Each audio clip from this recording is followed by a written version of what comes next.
Projector लेकिन on नहीं हुआ। राज इस बटन चल रहा है।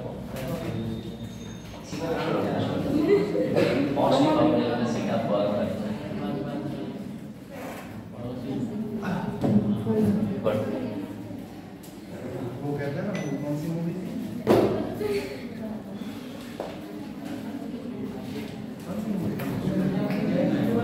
लाइट बंद कर लो फिर।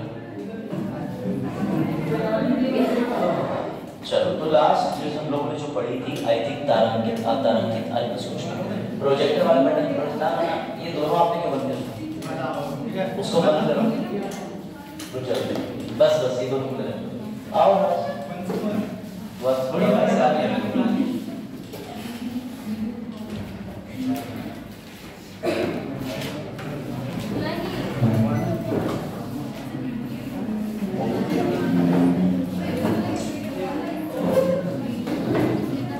प्रोजेक्टर ले रहा है।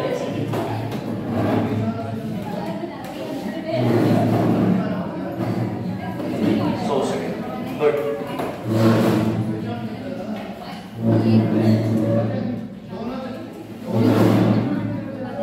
चलो शुरू करें। Okay fine fine fine fine classification करना शुरू। आधे से ज़्यादा दिमाग चलो इस बच्चे संख्या कम है तो समझ आ रहा है, ज़्यादा संख्या होगी तो और ज़्यादा, ठीक है ना, पॉजिटिव। चलो सबसे पहले तो ये बताओ तारांकित अतारांकित अल्पसूचना प्रश्न हम लोगों ने कर लिए थे, कोई डाउट? मैं एक बार आपको रिवीजन करा दे रहा हूँ जिससे आपको याद आ जाए, याददाश्त में कमी ना हो किसी की। हम लोग संसद पढ़े, ठीक है। संसद का मतलब आर्टिकल 79 अनुच्छेद 7 हिंदी मुझे नहीं पता, 79 ठीक है। तो 79 जो पढ़ रहे हैं उसमें मैं क्या आपको बताया था कि एक संसद होती है, पार्लियामेंट होती है, एक राष्ट्रपति उसका अंग होते हैं, एक राज्यसभा अंग होता है उसका, एक लोकसभा, ये 3 चीजें होती हैं संसद के अंदर, ठीक है। उसके बाद मैंने आपको एक चीज बताई थी कि हम लोग संसद के अंदर ये देखते हैं कि संसद काम क्या करती है। हमारे इंडिया में संसद की आवश्यकता तो है ही, क्योंकि पूरे इंडिया के लिए जब कानून बनाने की बात आती है so we need a body called parliament, हमें एक संसद चाहिए। संसद के अंदर हमने ये देखा था कि भारत में एक तो संघीय प्रणाली यानी पूरे भारत के लिए जो विधि बनाएगा वो केंद्र हो गया जिसे संसद कहते हैं, लेकिन हर राज्य को विधानसभा देती है। ये चीजें बहुत बार रिपीट हो चुकी हैं, तो थोड़ा आगे बढ़ते हैं। फिर मैंने आपको ये बताया था कि संसद के अंदर एक लोकसभा एक राज्यसभा होती है, इन दोनों को द्विसदनीय प्रणाली कहते हैं। याद आ रहा है? ये जो द्विसदनीय प्रणाली थी इनमें हमने देखा था कि ये हमने कहां से ली है? इंग्लैंड से। अमेरिका में ऐसा सिस्टम है, लेकिन अमेरिका से हमने सिस्टम नहीं उठाया क्योंकि वहां राष्ट्रपति ज्यादा मजबूत है, यहाँ हमने राष्ट्रपति को ज्यादा मजबूती नहीं दी। उसके बाद मेन बात ये थी कि संसद के अंदर कितने सत्र होते हैं? सत्र। संसद काम क्या करती है? सत्र चलाती है, सत्र रोकती है। 3 सत्र कौन कौन से थे? PMW, budget, monsoon, winter. ये 3 सत्र के बाद हमने देखा था संसद कितने बजे से कितने बजे तक कार्य करती है? 11 से 6 बजे तक लोकसभा, 11 से 5 बजे तक राज्यसभा। कोई डाउट? फिर हमने ये देखा था कि 11 से 12 को कौन सा काल कहते हैं? बिल्कुल सही, क्वेश्चन आवर या फिर प्रश्नकाल। कितने प्रकार के प्रश्न पूछे जाते हैं? कौन कौन से? तारांकित या स्टार्ट या फिर अनस्टार्ट, अतारांकित, अल्पसूचना। राज ध्यान करके बताओ कि जो तारांकित वाले हैं वो किस कलर के पेपर में लिखे जाते हैं? Very good. कितने क्वेश्चन अलाउड होते हैं मैक्सिमम? 20। कितना पर क्वेश्चन, कितनी शब्द की सीमा होती है? Very good. और उसके लिए पेपर फिर से पूछ रहा हूं कौन सा यूज होता है? ग्रीन। अगर सफेद पेपर यूज हुआ तो वो तारांकित कहलाएगा कि अतारांकित? कोई डाउट? अगर वही गुलाबी रंग का पेपर यूज हुआ तो वह कौन सी श्रेणी का प्रश्न बन जाएगा? कौन सा वाला? अल्प सूचना या शॉर्ट नोटिस क्वेश्चन। कोई डाउट? फिर हमने ये देखा था कि प्रश्न काल के बाद शुरू होता है शून्यकाल। शून्यकाल इसलिए बनाया गया है कि उसमें जो मुद्दे आज पूरे दिन में डिस्कस करने हैं वो बनाए। शून्यकाल के बाद भैया भोजन काल यानी 1 से 2 बजे तक खाना खाओ। 2 से लेकर 6 बजे तक कौन काम करता है फ्रेंड्स? लोकसभा। 1 घंटा ज्यादा काम करेगी क्योंकि उसके पास लोग ज्यादा हैं, और 1 घंटा कम काम करेगी राज्यसभा 5 बजे तक, उसके पास लोग कम हैं। फिर आपको ये मैंने समझाया था कि सत्र जब शुरू होता है, जैसे बजट सत्र शुरू होगा, उस सत्र की शुरुआत में सबसे पहले कौन सी समिति बनेगी? बजट के पहले दिन कौन सी समिति? व्यवसायिक सलाहकारी समिति। सर ये व्यवसायिक सलाहकारी समिति क्या काम करेगी? ये पूरे सत्र में बताएगी कि सत्र में क्या करना है क्या नहीं करना है। मेरी बात ध्यान से समझना। फिर सत्र का जो आखिरी दिन होगा, कौन सा, बजट सत्र के पहले दिन बनी तो बजट सत्र के आखिरी दिन ये समिति समाप्त हो जाएगी। अगर मॉनसून सत्र के पहले दिन बनी तो मॉनसून सत्र के आखिरी दिन समाप्त हो जाएगी। शीतकालीन सत्र के स्टार्टिंग में बनी तो कब समाप्त हो जाएगी? यानी ये समिति पूरे साल कितनी बार बन रही? 3 बार। 6 बार की 3 बार। समाप्त कितनी बार हो रही है? 3 बार। इसीलिए प्रिंस जलवाजी में 6 कहते हैं। लेकिन उत्तर आपको क्लियर है ना? गुड। इस समिति को याद करना, लोकसभा राज्यसभा दोनों में बनाया जाता है। लोकसभा में 15 लोग, राज्यसभा में 11 लोग। कोई डाउट? क्यों बनाई जाती है? क्योंकि जैसे आपकी भीड़ आके बैठ गई तो अगर आपको बताने के लिए प्रदीप जी ने कि आज आप लोग ये पढ़ेंगे, ये वाले टीचर आएंगे, शेड्यूल बना के देते हैं, तो प्रदीप जी हमारे वेबसाइट सलाहकार समिति इस सत्र के पहले दिन बने, सत्र के आखिरी दिन चले जाए। समझ गए बात को? तो ऐसी करके जो समिति है वो, अब एक समिति आपकी पूरनपुर बन गई लोकसभा, एक समिति आपकी राज्यसभा पीलीभीत बन गई। समझ गए? तो ऐसे विभिन्न जगहों पर। खैर, हमने उसके बाद बात करी थी तारांकित। तारांकित के बाद में आज जो मैं डिस्कस करने जा रहा हूँ उसके लिए मुझे तुम्हारी 100% अटेंडेंस चाहिए। लेकिन आई कैन बेट अगर तुम्हारी अटेंशन बनी रही तो तुम मनी विधेयक यानी धन विधेयक, वित्तीय विधेयक और उसके बाद में साधारण विधेयक और अंत में चौथी श्रेणी का संविधान संशोधन विधेयक कभी कंफ्यूज नहीं।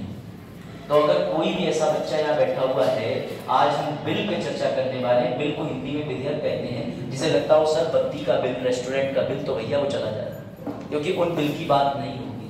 बत्ती का बिल और खाने पीने के बिल की बात नहीं होगी। संसद जो विधेयक बनाती है, बिल, उसको कैसे बनाती है, उसको कैसे पारित करती है, उसको अधिनियम तक कैसे ले जाती है, इस पर चर्चा करें।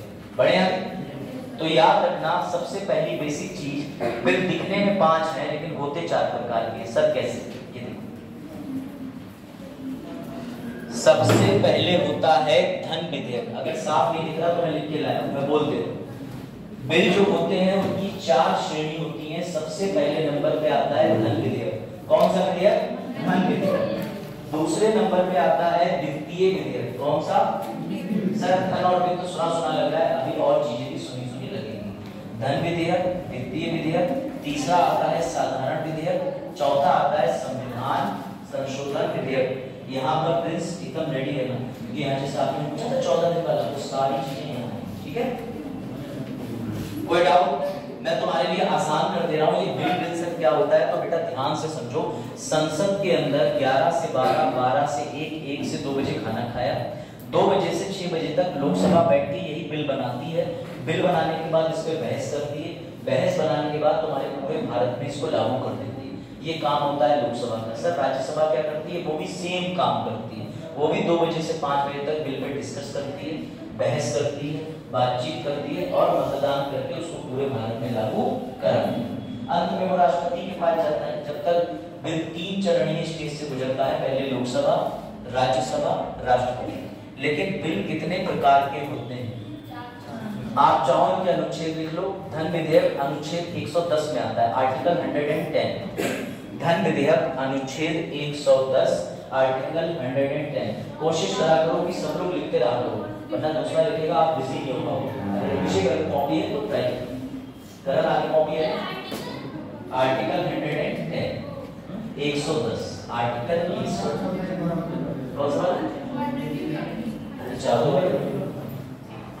बिल 4 प्रकार के होते हैं। सबसे पहला धन विधेयक अनुच्छेद 110, मनी बिल, आर्टिकल 110। दूसरा आता है वित्तीय विधेयक विच इज फाइनेंस बिल, वित्तीय विधेयक विच इज फाइनेंस बिल, अनुच्छेद 117। अनुच्छेद 117। ये जो वित्तीय बिल है इसकी 2 श्रेणी होती है, श्रेणी 1, श्रेणी 2। आज मैं शर्त लगाता हूं कि तुम मनी बिल और फाइनेंस बिल तो रट के जाओगे, ऑर्डिनरी बिल और कॉन्स्टिट्यूशन कल, क्योंकि यही दोनों बिल में टाइम लगेगा। बट आई कैन बेट, मैं शर्त लगाता हूं तुम भूले से नहीं बोलोगे वित्तीय विधेयक क्या होता है, तो विधेयक क्या होता है। इतना आसान कर दो। तीसरा वाला है साधारण बिल, साधारण विधेयक, ऑर्डिनरी बिल। इसका अनुच्छेद है 107, 108, 107, 108। तीसरा वाला है साधारण बिल, जिसे ऑर्डिनरी बिल कहते हैं। उसका आर्टिकल है 107, 108, 107, 108। और लास्ट वाला है संविधान संशोधन विधेयक, यानी कॉन्स्टिट्यूशनल अमेंडमेंट बिल। ठीक है ना? चौथा वाला है संवैधानिक संशोधन विधेयक, जिसको लिखा जाता है अनुच्छेद 368। सबसे जरूरी है अनुच्छेद 368 आर्टिकल 368 4 प्रकार के बिल होते हैं सर, कोई पांचवा नहीं। अब जितने स्टूडेंट हैं उनसे मेरा एक ही सवाल रिवाइज किया, पढ़ के आए हो अभी तक जो लास्ट टाइम पढ़ा था? अब स्टूडेंट ना ना और ना, तो सर की लापरवाही हम बर्दाश्त नहीं करेंगे, समझ रहे हो ना? तो डोंट बी सो लापरवाह। चलिए ये देखो, ये धन विधेयक के बारे में लिखा है, अभी बताता हूँ तुम्हें कि ये बिल क्या होते हैं। उससे पहले तुम्हारे सामने कुछ स्पेशल दिखाना पड़ेगा ताकि तुम्हें समझ आ जाए कि सर बात किसकी कर रहे हैं, चलो। कितने लोगों के घर पे आज भी मिट्टी की गुल्लक है? किसी के घर है जो मनी बॉक्स कहते हैं, ठीक है? कोई ऐसा नहीं है जिसके घर में ये हुई है? और कितने लोगों के छोटे भाई बहन उसमें उल्टा करके चाकू डाल के सिक्का निकाल लेते हैं।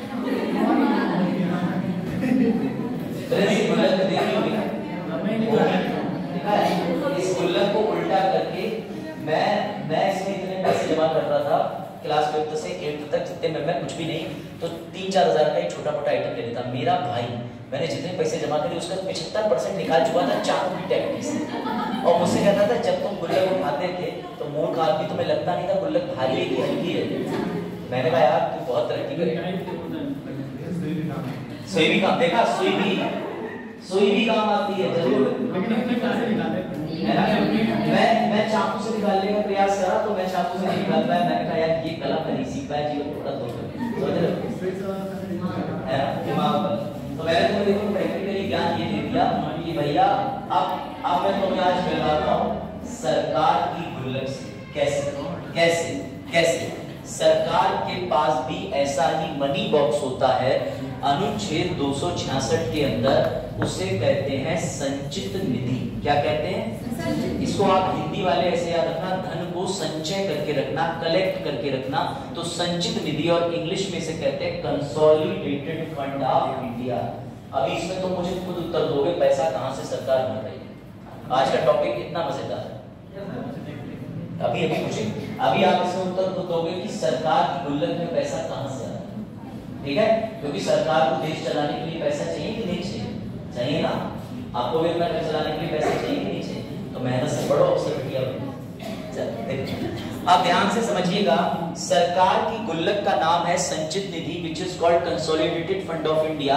एसएससी वाले एक चीज ध्यान रखें, इसका अनुच्छेद ना भूलें, 266 एसएससी में सीधे पूछा जाता है। कभी कभार पूछ लेते हैं कि सरकार अपना धन किसमें जमा करती है, ठीक है? तो आप कह सकते हो इस वाली गुल्लक में जिसका नाम है संचित निधि, कंसोलिडेटेड फंड ऑफ इंडिया। कोई डाउट?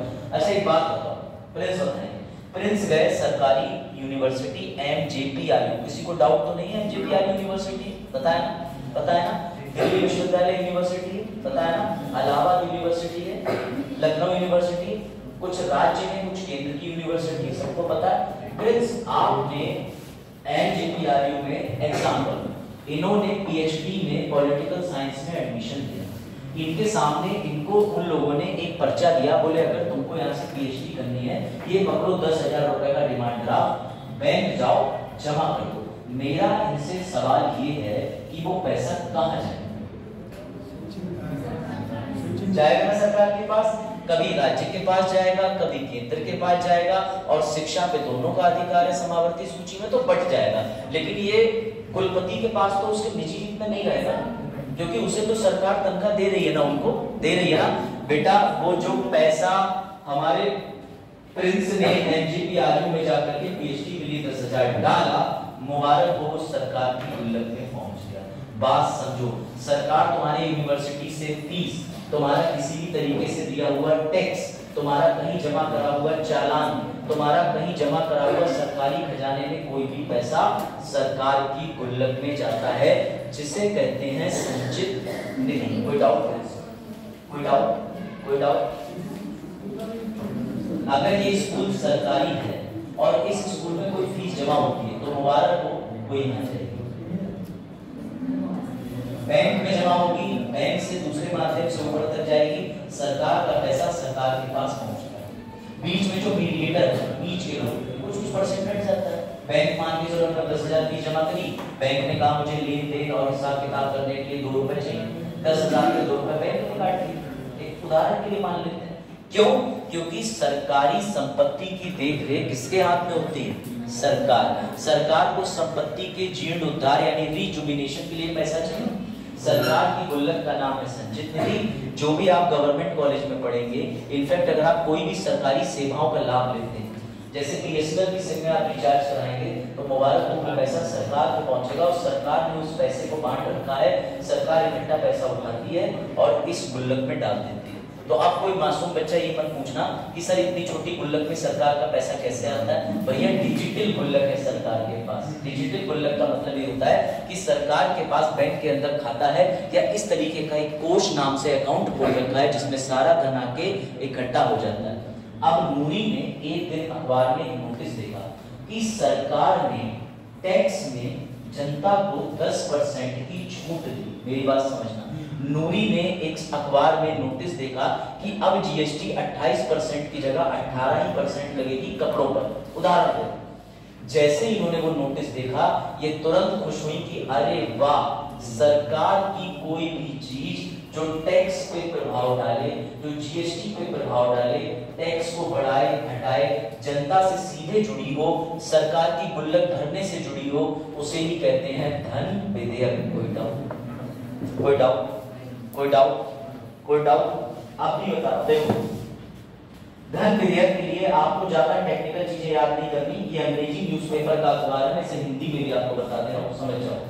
हिंदू या इंडियन एक्सप्रेस वगैरह में आर्टिकल निकलते हैं, उनके अनुसार हर वो चीज, अभी मैं इसका हिंदी आर्टिकल दिखाऊंगा, वहां लिखा है उन्मूलन, कर में छूट, अदायगी, प्राप्त करना, कम करना, सब लिखा है, मैं सब दिखाऊंगा। आप इस परिभाषा को समझें। अनुच्छेद 110 सीधी बात कहता है कि अगर सरकार ने कोई भी विधेयक लोकसभा में आज पढ़ा या राज्यसभा में आज पढ़ा और वो सीधे सीधे आपके टैक्स पे, धन पे, संचित निधि पे या सरकारी गारंटी पर कोई प्रभाव डाला है तो उसे मनी बिल कहते हैं। सर सरकारी गारंटी कैसे? जैसे इंडिया ने बुलेट ट्रेन बनाने के लिए फॉर एग्जांपल 1000 करोड़ रुपए का लोन ले लिया जापान से या वर्ल्ड बैंक से, तो अगर सरकार ने उन्हें एक एग्रीमेंट यानी कि निबंधन करके दिया है, उसमें लिख दिया मैं गारंटी लेता हूं, बेटा जैसे ही सरकार ने गारंटी शब्द डाल दिया वो अपने आप धन विधेयक कहलाएगा। क्योंकि अब सरकार बंध गई है और सरकार बंधने का मतलब सरकार पैसा कहां से उठा के देगी? संचित निधि से। अगर सरकार ने किसी को भी गारंटी दे दी तो वो गुल्लक से बन जाती है और उसे कहते हैं मनी। क्योंकि कई बार धन विधेयक को लेकर डाउट हो जाता है, चिंता की कोई बात नहीं। लोकसभा के अंदर एक ऊंची कुर्सी पर स्पीकर लगाए एक अध्यक्ष महोदय बैठे होते हैं, अंतिम फैसला उनके पास होता है, वो बिल पढ़ते हैं। अगर उन्हें बिल पढ़ के लगा अच्छा इसमें तो सरकार बाध्य है, इसमें कंसोलिडेटेड फंड संचित निधि की बात है, इसमें टैक्स की बात है, और अगर स्पीकर ने बोल दिया उसको वित्तीय बिल, तो कोई दुनिया की शक्ति उसे और कोई बिल नहीं बोल सकती। आखिरी पावर स्पीकर यानी लोकसभा अध्यक्ष के पास होती है। कोई डाउट? समझे? मनी बिल अगर प्रिंस के पास आए तो प्रिंस ने उठाया और प्रिंस हो गए होशियार। प्रिंस ने कहा अरे इसमें संचित निधि शब्द आया, इसमें टैक्स आया, इसमें उन्मूलन आया, इसमें छूट आया, इसमें जीएसटी की बात है, इसमें सरकार की गारंटी की बात हुई। ये बन गया कौन सा विधेयक? धन विधेयक। कौन सा अनुच्छेद? 110। और सरकारी गुल्लक का अनुच्छेद 266। बात आई समझ में कि नहीं? बात आई समझ में कि नहीं? तो मैं ऐसा मनी बिल कोई नहीं समझाएगा, बुक में पढ़ के जटिलता होती है, मैं दिखा दे रहा हूँ बुक में क्या है। मैंने सिर्फ चीजों को आसान किया है, I am not that genius, लेकिन हाँ मैं बस फोकस करता हूँ कि स्टूडेंट को आ जाना चाहिए। अब अगर आ गया तो बल्ले बल्ले, नहीं आया तो भैया कोई बात नहीं। ये अनुच्छेद 110 के अंदर धन विधेयक है। मैं इसे थोड़ा जूम आउट कर दे रहा हूँ और आपके प्रोजेक्टर की तेज होने की वजह से कमी दिखेगा आपको। अगर इसके 110 का अनुच्छेद 1 का पहला दिख रहा हो तो उसकी बेटा लाइन ही शुरू हुई है, किसी कर का अधिरोपण, उन्मूलन, छूट, परिवर्तन या विनियमन। अगर मैं इसे इंग्लिश में बात करूं तो इसको कहते हैं इम्पोजिशन। ठीक है, किसी टैक्स में रिलैक्सेशन जिसे छूट कहते हैं, किसी भी टैक्स में परिवर्तन या उसे ट्रांजैक्शन के लिए यूज किया जाता है, तो ये मनी बिल के अंतर्गत आता है। सर सरकार ऐसा बिल क्यों निकालती है? बेटा गोल्डन क्वेश्चन। सरकार मनी बिल क्यों निकालती है? क्योंकि सरकार को बुलेट ट्रेन भारत में चलानी है, सरकार को सरकारी नीतियों के लिए पैसा चाहिए। अगर सरकार ने अभ्युदय योजना बनाई है तो सरकार गुल्लक से पैसा निकाल के, जो कि जनता के टैक्स से आ रहा है, जनता पे खर्च करेगी ना। तो मुबारक हो, तुम्हारी अभ्युदय योजना भी मनी बिल से कहीं ना कहीं प्रेरित है। अभी मैं मनी बिल नहीं कह रहा क्योंकि मैं वित्तीय बिल भी पढ़ाऊंगा, लेकिन ये कहीं ना कहीं मनी बिल से प्रेरित है। बात आई समझ में कि नहीं? कोई आर्टिकल 110, इसमें 4-5 चीजें याद रखना सभी बच्चे। एक तो टैक्स, और मैंने लाल रंग से राज अंडरलाइन करा है कि अगर कोई गारंटी भारत सरकार दे दे, उसके बाद संकित, इसमें आपको बिल्कुल कंफ्यूज नहीं होना कि एक आकस्मिक निधि भी लिखी हुई है, वो अभी हमें नहीं पढ़नी। जब आपातकाल पढ़ाऊंगा तो कंटिजेंसी फंड बताऊंगा कि किस तरीके से राष्ट्रपति की तनख्वाह छोड़ के बाकी सबकी तनख्वाहें रोक दी जाती हैं, या देश पे जब पैसा खत्म हो जाता है तो इमरजेंसी नाम का भी एक सरकार पे गुल्लक रहती है। 2 गुल्लक, एक ब्लैक गुल्लक, एक व्हाइट गुल्लक। व्हाइट वाली जिससे सरकार सारी चीजें कर रही है, ब्लैक गुल्लक ऐसी जो इमरजेंसी में ही ओपन है। बात आई समझ? सब बताऊंगा, अभी बस आपका कोर कंसेप्ट बिल्ड करना है, ठीक है? उसके बाद भारत की संचित निधि पढ़ ली, ये पढ़ लिया, ये सारी चीजें हो गई। आपको अनुच्छेद 110 याद रखना है कि ये इस चीज के लिए होता है। इंग्लिश वाले बच्चे भी अगर चाहे देखना तो वो भी एक बार नजर डाल लें कि टैक्स को लेकर के क्या लिखा हुआ है, इंग्लिश की शब्दावली देख सकते हैं। इम्पोजिशन माने होता है उन्मूलन, अबोलिशन माने होता है टैक्स के अंदर कमी करना, उसके बाद एक रेमिशन माने छूट देना होता है, उसके बाद एक वर्ड और है ऑल्टरेशन माने परिवर्तन होता है, रेगुलेशन माने विनियमन होता है। किसका? एनी टैक्स का। कोई डाउट? आप चलो एक गोल्डन क्वेश्चन पूछ लेते हैं तो समझ आएगा थोड़ा बहुत। कृति सरकार की गुल्लक का नाम क्या है? नहीं बेटा, सरकार की गुल्लक का नाम है संचित निधि। शायद आप थोड़ा लेट आए, कोई बात नहीं, मैं दोबारा पूछ लेता हूँ। नूरी, सरकार की गुल्लक का क्या नाम है? सरकार के मनी बॉक्स का? Which article defines Consolidated Fund of India? Very good. Consolidated Fund of India is a part of which article? 110. Very good. 110 talks about which bill? Good. Clear. तो नूरी ने सारे आंसर दे दिए, बाकी जो बच्चे नहीं समझ पा रहे कोई बात नहीं। अब जो है रेट गिरे नहीं गिरेंगे राजी, रेट कभी नहीं करेंगे, सर उल्टा बढ़ रहा है, तो हमने मनी बिल कवर करा। अब फाइनली मनी बिल के अलावा मैं तुम्हें गोल्डन चीज और समझाऊंगा, इसमें तुम्हें और आनंद आएगा। अरे सर क्या क्या निकला है, अभी देखो तुम्हें सब समझ आएगा। उसके बाद जब तुम्हें समझ में आएगा, हाँ आएगा। देखो धन विधेयक हमने पढ़ लिया, धन विधेयक समझ लिया। एक बात आपको समझनी है जो कि बड़ा फायदे की है। देखो समझ लो, आसान कर दे रहा हूँ, प्रिंस फोकस करना। मुझे ये बताओ 5 साल देश को कौन चलाएगा? अभी चुनाव हो जाएंगे, उसके नतीजे आने के बाद आगे से भी बच्चे बताएं, देश को कौन चलाता है? चुनाव किसके लिए कराए जाते हैं? क्या बन जाए? सरकार। सरकार सरकार सरकार कौन से सदन में बहुमत पाकर बनती है फ्रेंड्स? लोकसभा या राज्यसभा? और पैसा किसको चाहिए खर्च करने के लिए 5 साल? वाह, पैसा किसको चाहिए खर्च करने के लिए? सरकार को। बेटा चुनाव के बाद सरकार बनती है, सरकार देश चलाती है, 5 साल सरकार को देश चलाना है, सरकार को चाहिए पैसा। और सरकार किससे बनती है? लोकसभा से, जहां 545 सीटें वर्तमान में भरी हैं। तो अपनी बुद्धि अल्फा बीटा गामा लगा के बिल्कुल साधारण उत्तर दे दो कि सबसे पहले धन विधेयक कौन से सदन में जाएगा? किसको आवश्यकता होगी? लोकसभा को। सरकार पैसा निकालती, यही तो अनुच्छेद तुमसे कह रहा है कि जो धन विधेयक है उसे सर्वप्रथम कहां प्रस्तुत करना है? जिसकी सरकार उसका पैसा, और सरकार को चाहिए पैसा। तो हमेशा याद रखना, धन की आवश्यकता सरकार को और सरकार को धन चाहिए देश चलाने को। कनेक्शन समझे कि नहीं? इसीलिए गवर्नमेंट जो है लोकसभा में धन विधेयक प्रस्तुत करती है। अब जैसे ही धन विधेयक लोकसभा में गया, सरकार चलाने वाले लोग बहुमत से लोकसभा में मौजूद हैं। राज्यसभा में सीटें कम है, राज्यसभा में हो भी सकता है कि बीजेपी पार्टी के वर्तमान में ज्यादा लोग ना हो, लेकिन सरकार की पैसों की आवश्यकता बहुत बड़ी आवश्यकता होती। अगर हम राज्यसभा को ज्यादा शक्ति दे दें कि वो उनके पैसे हुए, मांगे हुए पैसे पे ज्यादा अड़चन लगाए, तो फिर राज्यसभा इस तरीके से ब्लॉकेज कर देगी। ब्लॉकेज का मतलब जब भी सरकार पैसा मांगेगी राज्यसभा रोक देगी। इसलिए हमने राज्यसभा को खास शक्ति नहीं दी, हमने सीधे बोला राज्यसभा, डियर राज्यसभा, ये लोकसभा से धन विधेयक भेजेंगे तुम्हारे पास, तुम्हें मिलेंगे सिर्फ 14 दिन। 15वें दिन सुबह 11 बजे ये मान लिया जाएगा कि राज्यसभा तू हाँ कर या ना कर, तू है मेरी किरण। यानी राज्यसभा या तो बिल को पास कर दे या राज्यसभा बिल को फेल कर दे, लेकिन लोकसभा मान लेगी ये 14 दिन इनके पास रखा रहा, बिल हमारा हो गया। हो सकता है राज्यसभा अच्छी हो, राज्यसभा ने तुम्हारे धन विधेयक के अंदर थोड़े परिवर्तन कर दिए कि जरा ये टैक्स जो तुमने कम करा इसको बढ़ा दो, तो अब ये भी लोकसभा को शक्ति दी है। तुम राज्यसभा का कोई सुझाव मत मानो, राज्यसभा का कोई भी सुझाव तुम्हारे पे बाध्यकारी नहीं है। तो मैं हमेशा कहता हूं कि लोकसभा बड़ी या राज्यसभा, बेटा ताकत मनी की जिसपे वही सभा ज्यादा बड़ी, लोकसभा ज्यादा बड़ी, क्योंकि पैसे से देश वो चलाए। प्राइम मिनिस्टर मजबूत की राष्ट्रपति मजबूत? क्यों मजबूत? क्योंकि वो जनता द्वारा चुन के आया और उसके हाथ में पूरे 5 साल सरकार चलाने का पैसा रहेगा।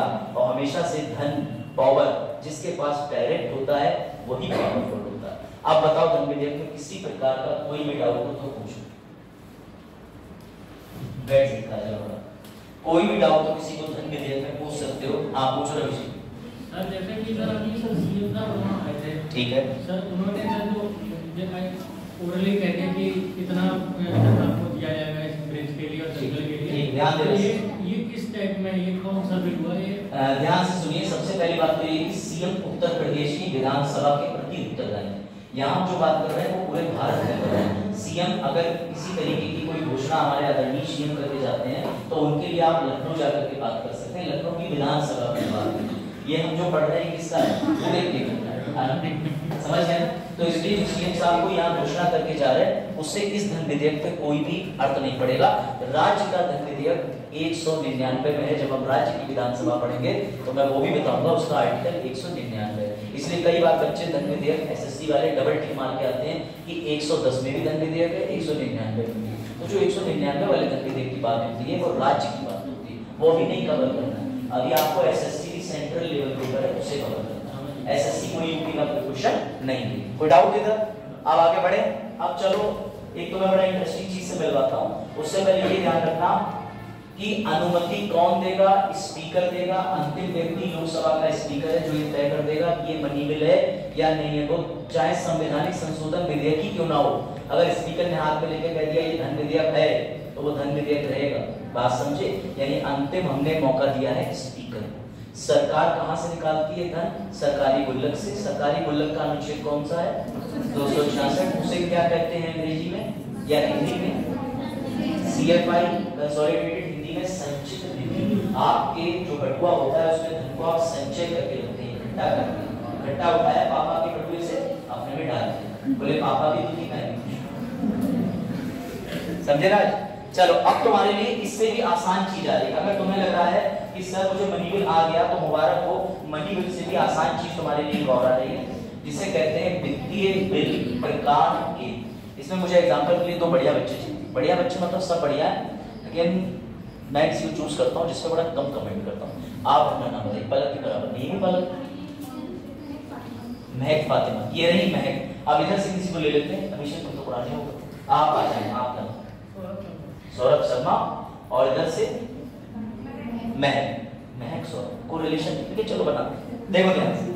अब एक दिन ध्यान से समझना वित्तीय विधेयक में तुम्हें थोड़ा ह्यूमर आएगा, झेल जाना। समझो। एक दिन महक ने क्या करा? एक दिन महक ने एक सरकारी योजना, ध्यान देना बिल्कुल मिस मत करना एक चीज। पहले हम पढ़ रहे हैं वित्तीय विधेयक टाइप 1 श्रेणी 1। वित्तीय विधेयक दो प्रकार के थे, मैंने लिखवाया। पहला श्रेणी 1 हम कवर कर रहे हैं। एक दिन महक ने घोषणा कर दी सबके सामने कि हर घर फुटबॉल योजना।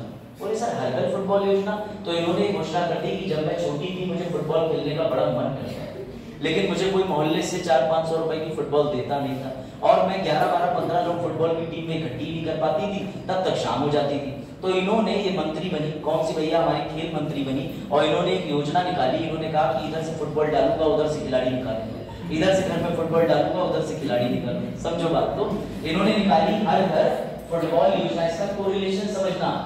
इन्होंने अपना बिल लोकसभा में खड़े होकर पढ़ा और सरकार ने मंजूर कर दिए 2000 करोड़ रुपए इस नीति के तहत। यानी हमारे मंत्री जी ने एक नीति बनाई जिसे पॉलिसी कहते हैं।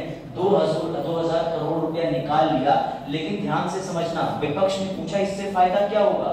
बोले इससे देश को मिलेंगे प्रतिभाशाली खिलाड़ी, जब वो विदेश में खेलने जाएंगे, हम इंडिया में कोई मैच रखेंगे तो उस मैच में टिकट लगाएंगे और टिकट के लिए अंतर्राष्ट्रीय लोग फुटबॉल देखने आएंगे इंडिया में, और जब वो फुटबॉल देखने आएंगे तो सरकार पे 2000 करोड़ का 4000 करोड़ हो जाएगा। हो जाएगा कि नहीं? हो जाएगा कि नहीं? तभी महक के पीछे आपका नाम क्या है? अंजू, एंजल। अच्छा, तभी एंजल खड़ी हुई वहां पे, ये हुई हमारी ट्रांसपोर्ट मिनिस्टर। ध्यान से समझना, इन्होंने कहा मैं भी लेके आई हूं प्रधानमंत्री सड़क जोड़ो योजना, इसके तहत मुझे 5000 करोड़ रुपया दे दो, मैं सड़क बनाऊंगी और जितनी भी सड़कें बनाऊंगी उस पर टोल लगाऊंगी और 10,000 करोड़ रुपया आएगा। बेटा, इसमें मुझे 3 चीजें दिख रही हैं। क्या दिख रही है? सरकार का पैसा गया, नीति पे खर्च हुआ और बदले में पैसा आया। मुबारक हो, वित्तीय बिल श्रेणी 1 पूरा हुआ।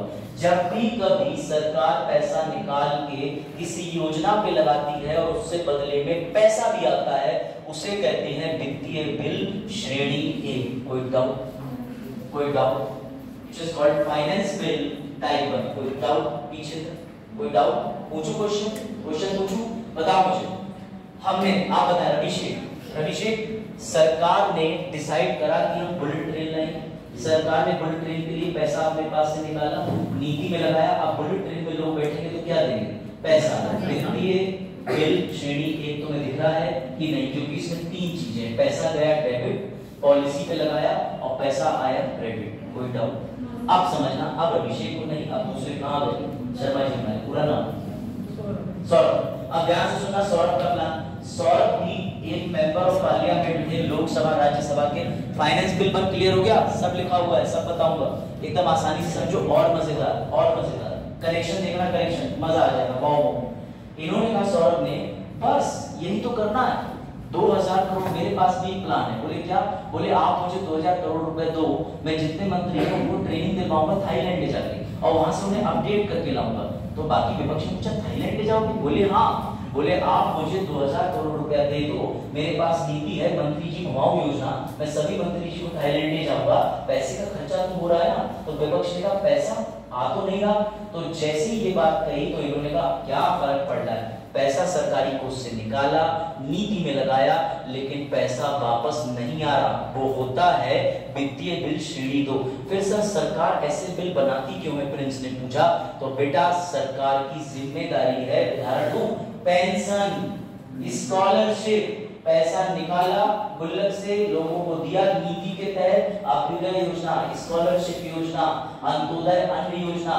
क्या सरकार को उससे कुछ मिल रहा है? डायरेक्ट कुछ मिल रहा है? पेंशन आ रही होगी दादी दादा, कुछ लोग 2005 से पहले सरकारी नौकरी पे लगे हुए थे, उनकी हर महीने पेंशन आती है। जो 60 साल है उनके लिए 60 साल की पेंशन आती है, दिव्यांगों की पेंशन आती है कि नहीं आती? क्या सरकार को तुम्हारी दादी से अब कुछ पैसा वापस मिल रहा? नहीं मिल रहा। तो यानी सर हम वित्तीय बिल प्रकार 1 और प्रकार 2 में अब अंतर जान गए। प्रकार 2 सरकार इसलिए निकालती है क्योंकि हम कल्याणकारी राज्य हैं, वेलफेयर स्टेट। सरकार को राज्य को आगे लेके जाना है, लोगों को न्यूनतम आय देनी है, फायदा देना है। कोई डाउट? हो गया क्लियर? राज, अब बताओ, सरकार ने पैसा निकाला, नीति में लगाया, पैसा आया, वित्तीय बिल श्रेणी 1 या 2? 1। रविशेख बताओ, सरकार ने नई पेंशन बना दी, ठीक है, लड़कों की बेरोजगारी देखते हुए 28 वर्षीय आयु जो है लड़के बेरोजगार पेंशन योजना। तो ये टाइप 1 में आएगी, टाइप 2 में? Very good. 2 में क्यों आएगी? सरकार को वापस। अब तुम बताओ, तुम्हें मनी बिल, फाइनेंस बिल 1 या 2 भूल के दिखा दो तो मैं अपना पढ़ाऊंगा। अब भूल के दिखाओ, कोई डाउट हो तो पूछो। बट अब तो मनी बिल, सरकार की गुल्लक, पैसा कहां से आ रहा? संचित निधि, गारंटी, टैक्स को कम करना, बढ़ाना। तो फिर सरकार बेटा जब बजट बनाती है तो सरकार धन विधेयक और वित्तीय विधेयक एक साथ पारित करती है। क्यों? ताकि सरकार बजट से पैसा निकाल रही है, साथ में नीतियों का बिल भी डाल रही है कि गुल्लक भी कैसे भरी जाएगी। कोई डाउट? जब हम बजट बनाएंगे तो तुम देखोगे कि फाइनेंस बिल और मनी बिल दोनों सरकार साथ में पास कर रही है, जिसे जोड़ के एक नया बिल बनता है, विनियोग बिल, अनुच्छेद 114, which is called appropriation bill। वो भी पढ़ो। कोई डाउट? अब तुम्हें ये चीज समझ में आई? This is very smooth. लोग कठिन बना देते हैं और लोग कठिन समझ लेते हैं, लेकिन हर चीज का एक ऑब्जेक्टिव होता है, हर चीज पढ़ने का तरीका होता है। समझ गए ना? तो इसके लिए मैंने तुम्हारे लिए 2 एग्जाम्पल डाले, वो एग्जाम्पल इसी में लिखे हुए हैं। अब मुझे इस बिल में कोई डाउट हो तो बताओ, तो फिर मैं आगे बढ़ूँ और आगे तुम्हारे बीच में कंपटीशन कराऊं, हेल्दी कंपटीशन, मजा आएगा। ठीक है? मनी बिल क्लियर हुआ, फाइनेंस बिल क्लियर हुआ, सर हमने 2 कर लिए, फिर 2 बचे। अब हम समझेंगे साधारण विधेयक। कौन सा विधेयक? साधारण विधेयक। चलो, उसके लिए मुझे बहुमत वाली तरफ एक सरकार चाहिए और दूसरी तरफ चाहिए विपक्ष। तो जो इस रो के पार्टीशन की बात करें, इस तरफ मुझे दिख रहा है कि ज्यादा लोग बैठे हुए हैं, तो मैं इसे बना देता हूं। अभी हम ले लेते हैं सदन लोकसभा। कोई डाउट? लोकसभा में 550 टोटल सीटें भरी हुई 545 है। उस 545 का अगर 50% करोगे 272 पॉइंट आता है। जिसके पास भी 273 से ज्यादा सीटें होती है, सरकार उसकी हो जाती है। Simple math. कोई डाउट? हम ये ले लेते हैं कि ये वर्तमान पार्टी है, ठीक है? पार्टी का नाम मैं यूज कर रहा हूं बीजेपी। किसी को बच्ची का नाम ले लो, भंडारी लाल जनता पार्टी। समझ जाओ कुछ नहीं, ठीक है? समझ तो रहे हो? तो मैंने भंडारी लाल जनता पार्टी बनाई। इधर मैंने बनाई इंडियन सबसे तेज पार्टी या इंडियन सी पार्टी। समझ गया ना? ठीक है, तो इंडियन सबसे तेज पार्टी इधर होगी। अब ध्यान से सुनना मेरी बात और तुम्हें इंटरेस्ट आएगा, और कुछ मंत्री पद भी मैं दिए देता हूँ। समझना, पीछे आपस में डिस्कशन नहीं, मुस्कुराओ मुझे देख के, मैं ज्यादा अच्छा चलो देखो ध्यान से, अब ध्यान से समझिएगा और बड़ा अच्छी आपको सिचुएशन समझ आएगी, एकदम क्लियर हो जाएगा। लोकसभा में इस समय वर्तमान में हम हैं, मैं ले लेता हूं भैया स्पीकर का रोल, लोकसभा के अंदर अध्यक्ष होता है। ये पार्टी आज आई 2024 मई के बाद जीत के, इसमें दे दिया भंडारी जनता पार्टी। ठीक है, तो ये बीजेपी हमारी आ गई। इसमें जितने लोग बैठे हुए हैं उन्होंने मिलकर सरकार बनाई, मेजोरिटी इनकी। ये हमारा कुछ बैठा है कांग्रेस के लोग, कुछ आम आदमी पार्टी के, कुछ सीपीआई के लोग बैठे। ये हमारा विपक्ष बैठा है, जो देखने में थोड़ा सा है, क्योंकि मेजोरिटी किसके साथ है? बीजेपी के साथ। अब बीजेपी मंत्री का एक नियम है कि सरकार चलाने के लिए हमें साथ में कुछ मंत्री चाहिए। रोड बनाने का अलग मंत्री, खेल का अलग मंत्री, शिक्षा का अलग मंत्री, करप्शन का अलग मंत्री। इधर आगे करप्शन पे भी हाथ उठा रही है। देखो बेटा ध्यान सुनो, करप्शन नहीं, सिर्फ मंत्री की बात हो रही है। नौकरी खत्म करा दो, चलो बोले सीएम की योजना में घुस के गया करप्शन। चल ध्यान, अब हमने बीजेपी पार्टी बनाई। नूरी को हमने ले लिया शिक्षा मंत्री, पलक को ले लिया खेल मंत्री, इधर इनको ले लिया प्रसन्ना को, एंजल एंजल एंजल एंजल परी परी परी, यही होता ना। चल, तो इनको हमने बनाया रक्षा मंत्री।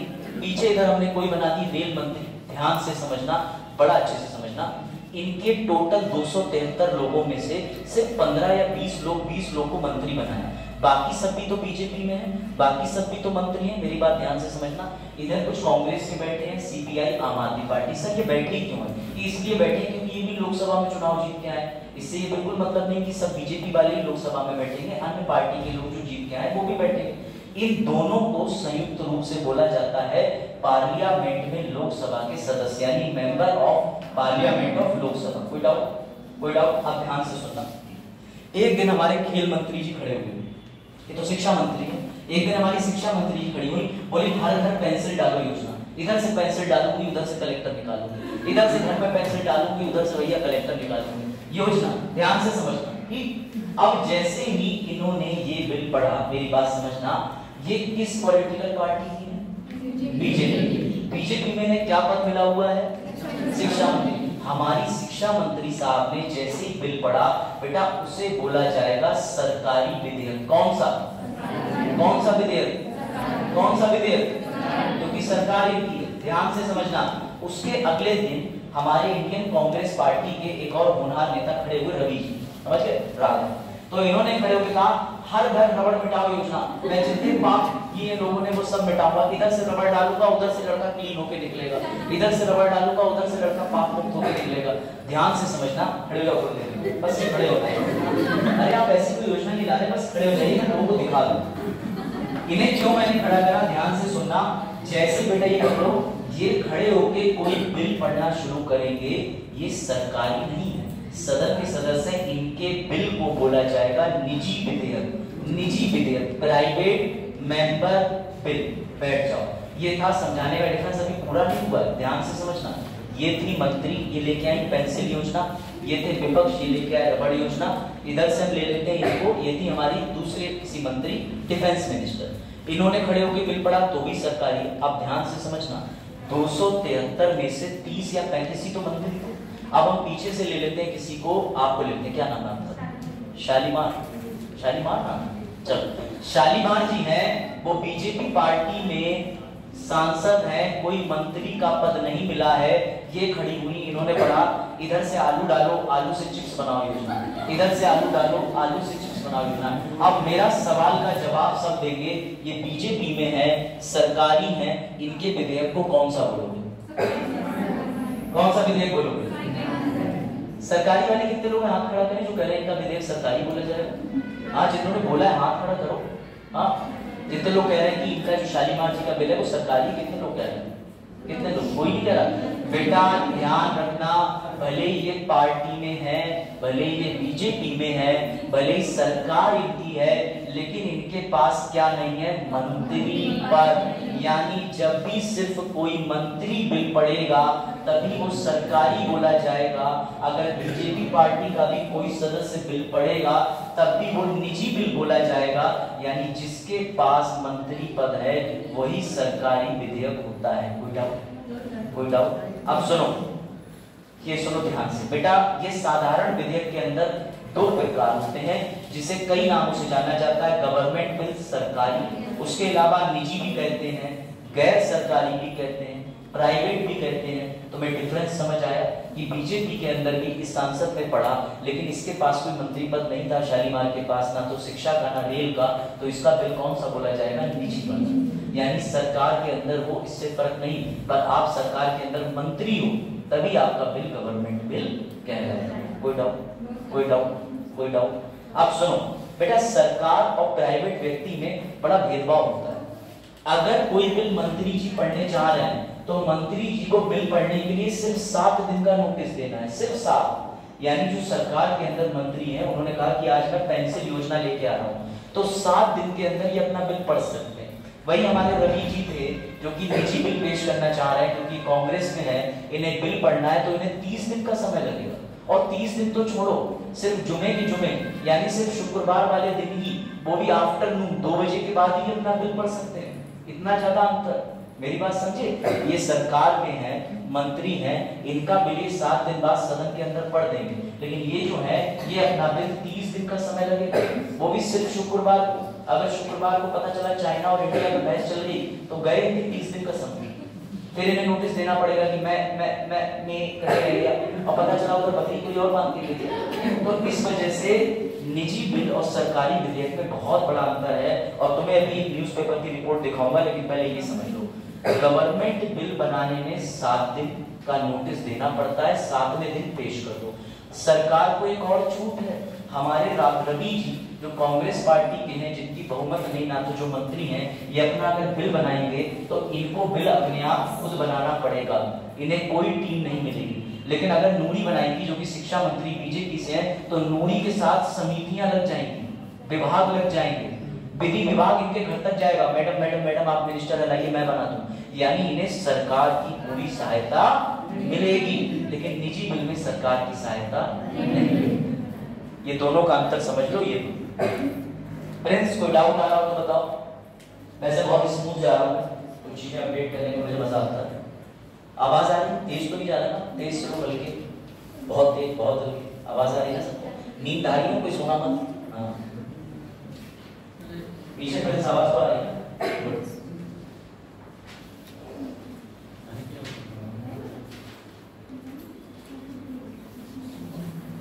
तो सवाल ये है, निजी सदस्य का बिल हम किस दिन पेश कर सकते हैं? सिर्फ एक ही दिन मिलता है, कौन सा दिन? शुक्रवार। कौन सा दिन? जुमा। ठीक है, जुमा जुमा भैया ऐसे याद कर लो, अभी जुमा 4 दिन हुए नहीं है, मेहमान ही खा रहे हैं। ऐसे कहते हैं ना, कहावत मोहल्ले वाले में तुम्हें नहीं पड़ती क्या? हमारे मोहल्ले में तो होती है जुमा अभी नौकरी ज्वाइन नहीं हुई है और गाड़ी और मोटरसाइकिल और टेम्पो आ गया, चलेगी लाइट, जुमा जिंदा है। अच्छा लाइट ठीक है, लेकिन केबल ने अपना असर दिखाया। मुझे लग रहा है इसमें सप्लाई बाहर नहीं जा रही है।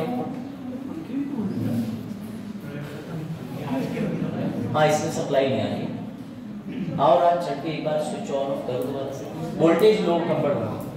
अभी चैन मत तोड़ो। प्राइवेट मेंबर बिल और सरकारी में कुछ और चीजें बतानी है, अपना फ्लो मत तोड़ना बिल्कुल। फ्लो टूटा, सब्जेक्ट गया, सीधा लॉजिक है। हाँ, पता किस इसको बंद करके ना ना अभी तो लाइट चली रही है। मैंने ये चल रहा है, इसको दोबारा ऑफ करके फिर खोल दीजिए, मतलब पावर बटन एक बार सिंगल टाइम प्रेस कर दीजिए। एक काम करो करण, फटाफट स्विच ऑफ करो। हुआ नहीं, लाइट आई इसमें? ना ना ना ना, अब ऑन करो। अब रेड कलर हो गया, ब्लू कलर के लिए ऑन करो। रुक जाना, ऑफ कर दो एक बार ऑफ कर दो वहां से ना, दोनों बटन बंद कर दो और दोनों बटन ऑन कर दो। अब हाँ ऑन हुआ ठीक। अब आप बटन दबा दिया, अगर लाइट है आ गई। धन्यवाद। तो देखा आपने, जीवन में ऐसे हादसे होते रहते हैं। पर्दा डाल दो तुम लोग भैया, पर्दा डाल दो ना, हमें बाहर देखना। अगर लड़की जा रही है क्या कर रही है,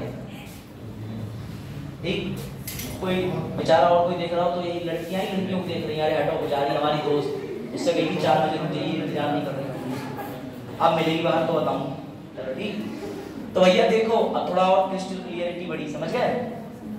तो भैया निजी सदस्य बिल जो है वो सिर्फ शुक्रवार को, और निजी सदस्य बिल के बारे में फिर से मैं रिपीट कर दे रहा हूँ, भले ही बीजेपी के अंदर जो मंत्री हैं वो तो जब भी बिल पेश करेंगे वो सरकारी, बीजेपी का जो मिनिस्टर नहीं है उसके अलावा कोई भी सदस्य है जो बैठा है संसद के अंदर लोकसभा में, वो भी बिल पेश करेगा, निजी बोला जाएगा यानी प्राइवेट। और विपक्ष की जो भी बैठी हुई सरकारें हैं वो तो बिल पेश करेंगी, वो निजी ही बोला जाएगा। सरकार को फायदा क्या मिलता है, इनके साथ पूरी सरकार जुट जाएगी, इनको बिल बनाना है, सरकारी लोग मिलेंगे, निजी वाले ये जाएंगे साइबर कैफे पूरनपुर में आगे जाके, और साइबर कैफे में खुद बात लिखेंगे कट कट कट, वो इनका हेडिंग है। इनको सिर्फ शुक्रवार का दिन मिलेगा, 30 दिन नोटिस का समय मिलेगा, सरकारी वाले को 7 दिन का ही समय मिलेगा। बात आई समझ में? चलो अब आगे बढ़ते हैं। लो जरा एक बात पढ़ लो, साधारण बिल क्या होता है दोनों।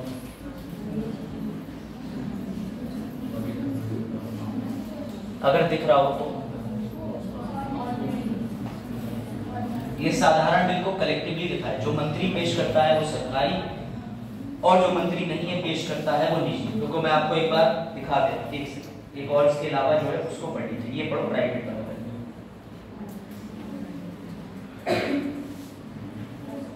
इसको पढ़ लो प्राइवेट वाले को, पढ़ लो ताकि और क्लियरिटी मिल जाए, क्योंकि ये बिल बड़ा इंपॉर्टेंट है। मुझे नहीं पता तुम एसएससी दोगे या यूपीएससी दोगे, मैं हमेशा जो पढ़ाता हूँ हर ग्रुप के हाँ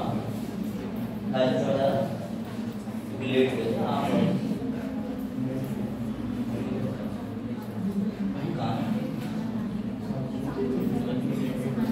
नहीं उनका नाम पूछ रहा हूँ, मुस्कान, अच्छा मुस्कान, मुझे लगा खाना खा रहे कैसा, समझ में आ गई बात? तो सर इसका मतलब निजी बिल के साथ तो बड़ा जाती हो रही है। हाँ जी, इंपॉर्टेंट निजी बिल ये रहे, चिंता ना करो इनके नाम लिख जाएंगे। उससे पहले अखबार का ये लेख तुम्हारे सामने शेयर कर रहा हूँ, जो इसकी अंग्रेजी हिंदी कर ले, बहुत आसान है, कर लेना प्लीज। 1970 से संसद में अब तक बहुत बार निजी बिल पेश हुए, लेकिन सिर्फ 14 ही निजी बिल कानून बने, ये स्थिति है निजी बिल की। 1970 साफ साफ लिखा है, 1970 में लास्ट वाला हुआ, और क्या हुआ, अच्छा चल तो देखो लास्ट वाला जो बिल है वो कौन सा क्या हुआ, इसका मैं तुम्हें आंकड़ा दिखा दे रहा हूँ। ये देखो इस समय 17वीं लोकसभा चल रही है बेटा, 17वीं लोकसभा में 728 बार बिल लगाए गए अलग अलग, 16वीं में 1114 लगाए गए, जो कि सबसे ज्यादा थे। ये आंकड़े आ सकते हैं आपके प्रश्नों में, तो इन आंकड़ों को रटने का प्रयास करना कि सरकारी विधेयक तो आसानी से पास हो जाते हैं, लेकिन निजी विधेयक के साथ में बड़ा अटकलें आती हैं, बड़ा समस्याएं आती हैं, कोई डाउट है? और एक ऐसा बिल जो मुझे तुम्हें बताना पड़ेगा, बड़ा मजेदार है, जिसको प्राइवेट व्यक्ति ने लाया था, यानी प्राइवेट व्यक्ति का मतलब जो मंत्री नहीं था, लेकिन तब भी वो बिल लॉ में बदल गया। वो था तुम्हारा अनुच्छेद 49। जब हमने राज्य के नीति निर्देशक तत्व पढ़े थे तो जितनी भी इमारतें थी उनके संरक्षण को मैंने दिखाया था, जिसमें वो दिल बिल बने हुए थे, मैंने बताया था नाम लिख देते हैं इमारतों पे खुरच के, उसको प्रोटेक्ट करने के लिए पुरातात्विक इमारत एवं स्थल संरक्षण अधिनियम 1954 की बात हुई थी, ये रहा वो अधिनियम, इसको निजी बिल द्वारा ही बनाया। ये याद रखना थोड़ी, it is one of the toppers question, ठीक है, इसे याद रखना। All this material which is provided to you is exclusively mine, which is topper series. चलो देखो बड़े, अब लो भैया सर थोड़ी जिम्मेदारी दिखा के प्रश्न के उत्तर दिलवा देते लो भैया, करो क्वेश्चन।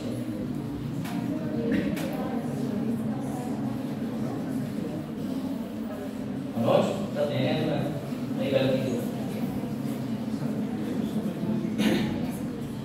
समझ आया, समझ में छुट्टी का कोई इंटरेस्टिंग आज चलिए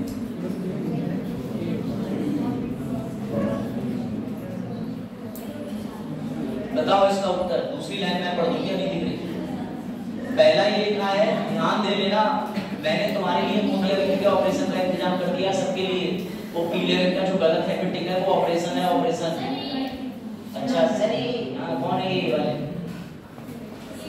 भैया? उत्तर दे रहे हैं, बुला रहे हैं, ये इधर देखो इधर। हां गुड। एक बच्चे ने कहा ऑप्शन ए, इसमें से कौन से गलत है जरा ये बताना है। तो पहला वाला मैं पढ़ दे रहा हूं, इसका प्रारूप तैयार करना संबंधित सदस्य की जिम्मेदारी है और लिखा है 1 महीने का नोटिस की आवश्यकता होती है। इनमें गलत कौन सा है ये बताओ बेटा। जिसे इसका उत्तर डी नहीं दिख रहा, इसका मतलब तुम प्रश्न ही नहीं समझ पाए। प्रश्न कह रहा है कि निजी विधेयक के संबंध में कौन से कथन गलत हैं। पहला तुम्हें गलत लग रहा है, प्राइवेट मेंबर को खुद ही बनाना है, सरकारी वाले में पूरी सहायता मिलती है। दूसरा, प्राइवेट वाले में कितने दिन का नोटिस था? 30 दिन का, सरकारी में 7 डेज। कितने दिन? 7। तो यही तो प्रश्न पूछ रहा है। तो इसके अनुसार ना तो पहला वाला विकल्प गलत है ना तो दूसरा वाला विकल्प गलत है, तो उत्तर होगा डी। कोई डाउट? ऐसे नहीं छोड़ेंगे लोग। एक और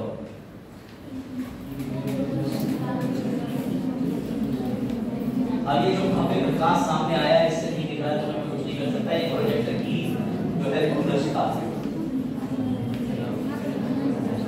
एक निजी विधेयक मंत्री के अलावा संसद के किसी भी सदस्य के द्वारा पेश किया जाता है। पहला स्टेटमेंट, अगर सदन द्वारा इसकी अस्वीकृति से सरकार को इस्तीफा देना पड़ सकता है क्या? केवल ए फॉर्मूला केवल वो बता रहे हैं, खुद नहीं उत्तर दे रहे हैं। आपका कौन सा उत्तर है? चलिए आगे क्या लगा? पढ़ दे रहा हूँ, स्टेटमेंट पढ़ दे रहा हूँ। पहला स्टेटमेंट ये, इसमें लिखा है निम्नलिखित कथनों पर विचार करें। पहला स्टेटमेंट है, एक निजी प्राइवेट मेंबर बिल मंत्री के अलावा संसद के किसी भी सदस्य द्वारा क्या प्रस्तुत किया जा सकता है। उसके बाद दूसरा स्टेटमेंट है, सदन द्वारा इसकी अस्वीकृति से सरकार गिर जाती है या इस्तीफा देना पड़ता है। नहीं, पहला वाला स्टेटमेंट ठीक है, दूसरा वाला गलत है। इसका आंसर है केवल ए, क्योंकि अगर निजी बिल से सरकार गिर रही होती तो मैं अभी तुम्हें समझा रहा था तब बोलता। जो सर ने बोला नहीं वो उत्तर में आएगा नहीं। कभी निजी बिल के स्वीकार होने से या फेल होने से सरकार को इस्तीफा नहीं देना पड़ता। भैया रबड़ योजना तुमने लागू करने की कोशिश करी या पेंसिल योजना, पेंसिल डालूंगा कलेक्टर निकालूंगा, तो भैया नहीं निकाल पा रहे हो, योजना फेल हो गई, सरकार क्यों गिरेगी? क्यों गिरेगी? सरकार की नीतियां फेल हो जाती है। किसान भी फेल हो गए कि सरकार गिर गई?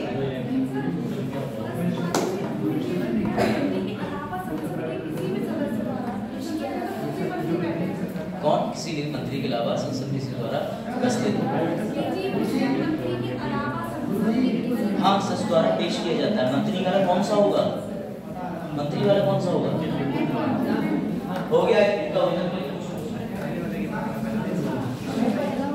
किसान में फेल हुआ, किसान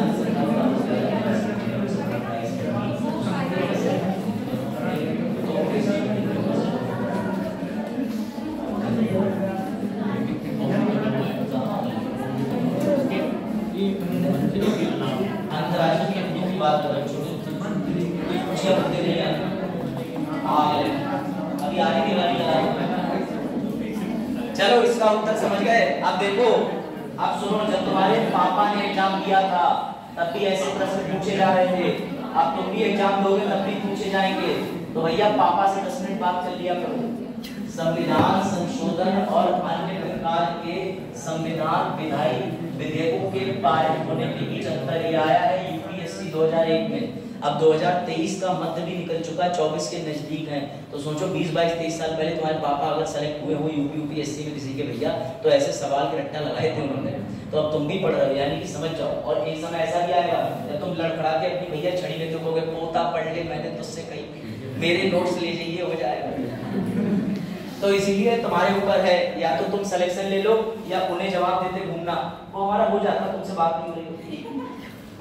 चलो बढ़े आगे, तो इंग्लिश वालों भी देख लो। ये कौन कह रहा है? नाइस नाइस, ये तो जरूरी, ये तो जीवन में जरूरी। या तो भगवान आईएएस बना पैदा करे, या फिर सिंगल रखे हो, या वाह। प्राइवेट मेंबर बिल, फिर से समझ लो, 1 महीने का टाइम, अगर इसको लोकसभा में पेश करना है, राज्यसभा में पेश करना है, सेम दिन की अवधि रहती, कोई बदलती नहीं है। लोकसभा राज्यसभा में एक ही जैसे राइट है। क्या इससे सरकार गिरती है? नहीं, यूनियन की सरकार को कर सकते होंगे।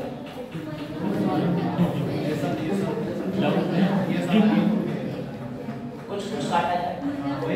तो इंग्लिश वालों देखो, इसके आंसर फिलहाल लिखे हुए हैं इंग्लिश वालों के लिए भी, बट खाली मैं तुम्हें लैंग्वेज दिखा रहा हूँ, ना देखियो।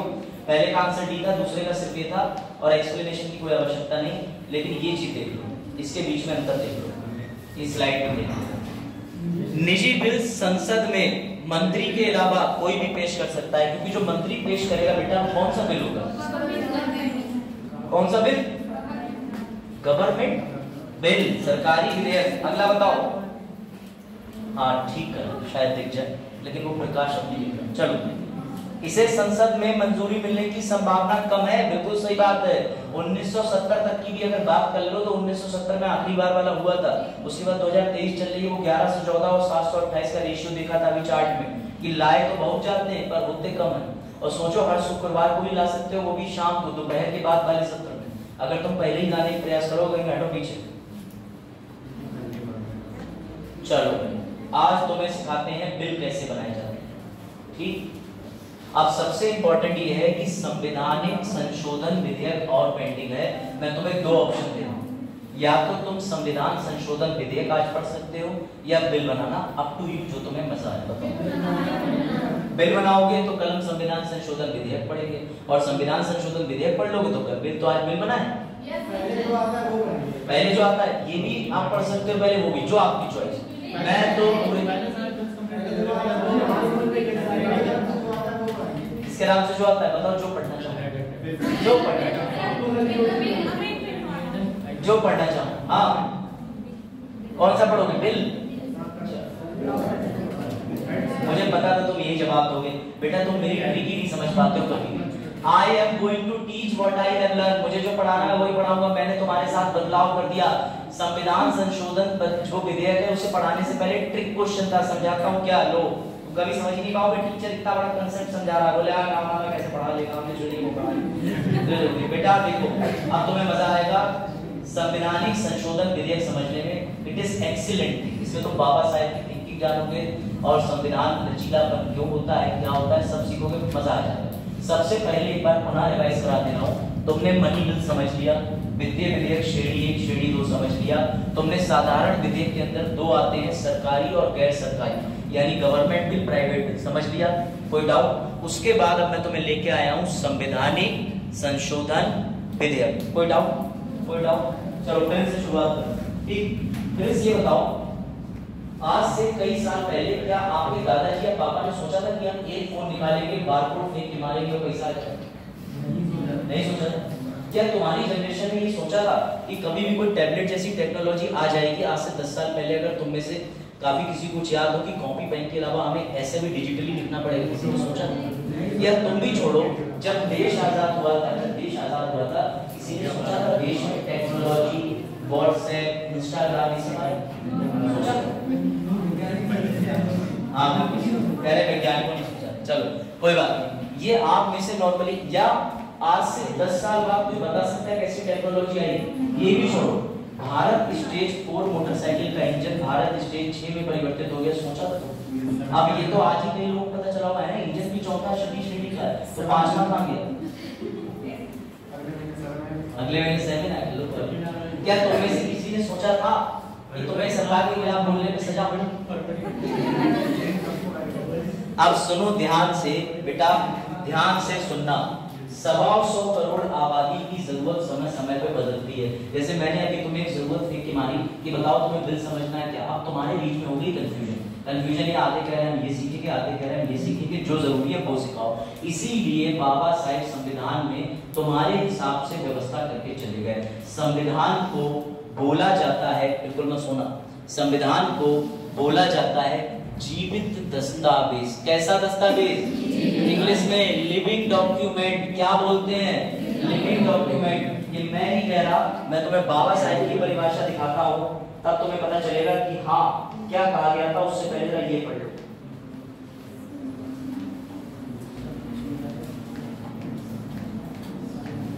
एक ऑस्ट्रेलिया के बहुत बड़े राइटर हैं के.सी. वेयर एस, उन्होंने स्टेटमेंट जारी करा था कि भारत के अंदर संविधान लोगों के हिसाब से संशोधित होते रहना चाहिए समय समय पर। क्यों? क्योंकि एक अनूठी प्रक्रिया है और इस प्रक्रिया को करने से लोगों में और दिल्ली में तालमेल बना रहता है। कोई डाउट? ये आसान इसका हाँ पूछो क्या हुआ? कुछ नहीं, अरे मुस्कुरा दी। चलो अब सवाल ये है सर क्या हम संविधान में कुछ बदल सकते हैं? सर जीआईसी में हम पढ़ रहे हैं, हमें लगा पर्दे लगा दिए, हमें लगा दिवाली आ रही है यहाँ फोटो चिपका दिए, पोत दी दीवार, लेकिन सर हमें लग रहा है ये बिल्डिंग ही गलत बनी है, परसों अपने सतौड़ा लेके आए, दनादन मानने लगे। कर सकते हो क्या? नहीं कर सकते। अब समझो मैं कनेक्ट क्या कर रहा हूँ।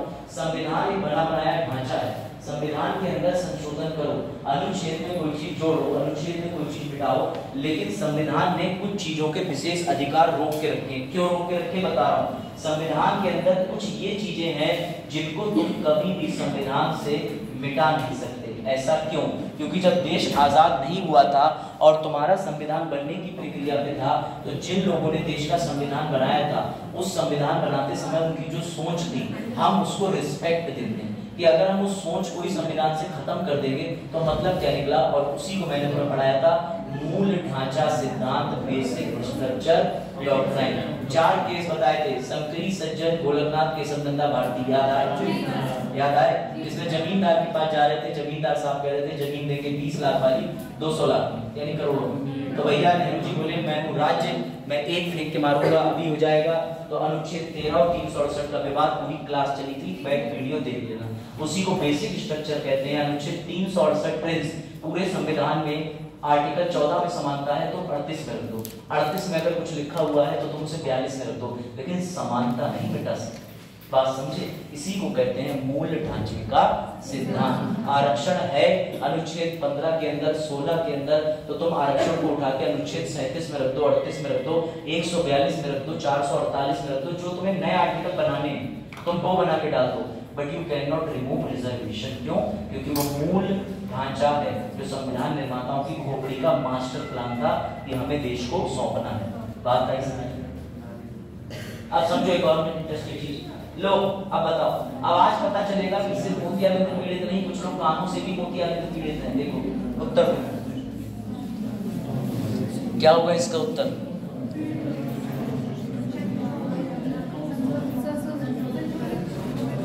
इसका उत्तर दो, इसका उत्तर दो। क्या चीज?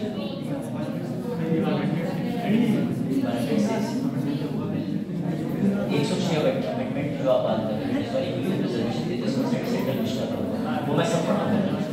अरे वो मैं सब पढ़ा हूं। तुम देखो अभी उसको बिल, अभी उसको दे दिया है एक्ट में परिवर्तन देखो। हां हां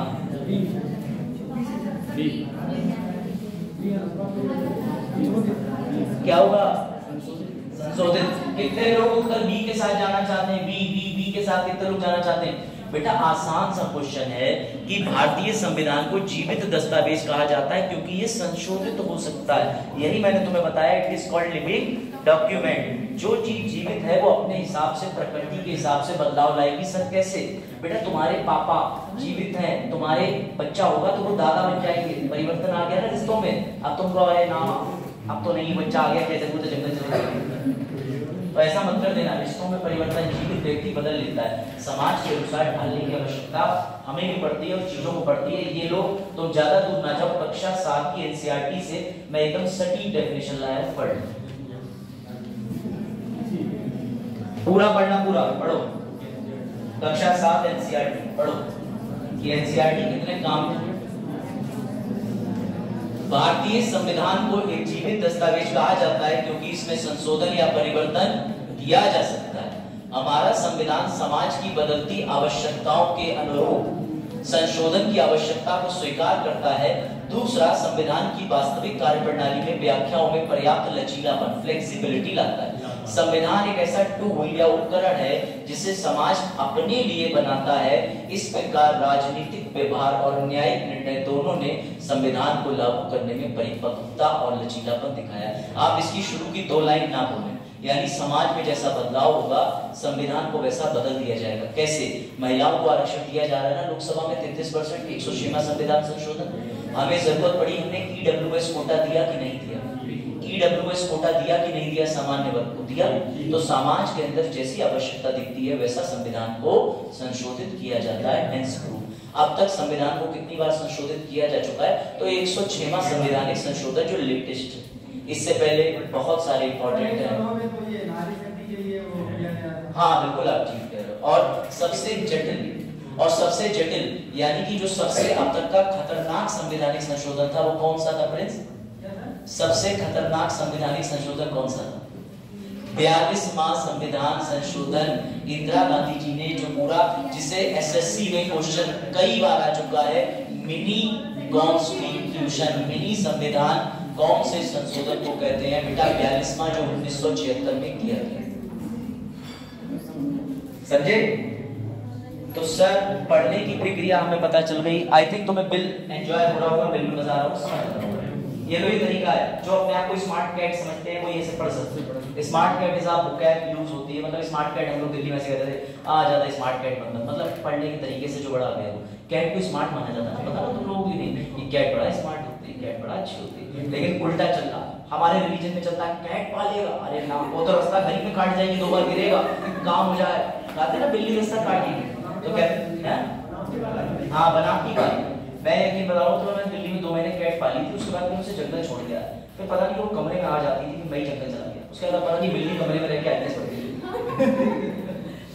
अरे मतलब ठीक है 2 महीने रखे थे उसको, फिर उसे जोड़ के हाउसेस हैं कि नहीं वन प्रेजेंस ऑफ, चलिए वही बिल्ली है और आज भी मेरे लिए काम करती है। स्लाइड में यही बना, थोड़े दिन बाद ये चुनाव भी लड़ेगी राज्यसभा, ठीक है? तो प्यार से मेरी कैट को आप देख सकते हैं। चलो तो याद रखना सर, मूल ढांचे का सिद्धांत 1973।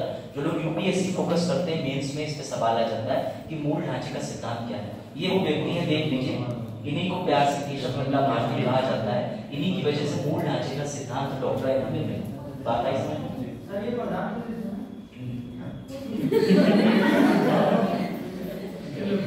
मॉर्टिन, फिनाइल, हार्पिक तीनों मिला के पिला क्या आज?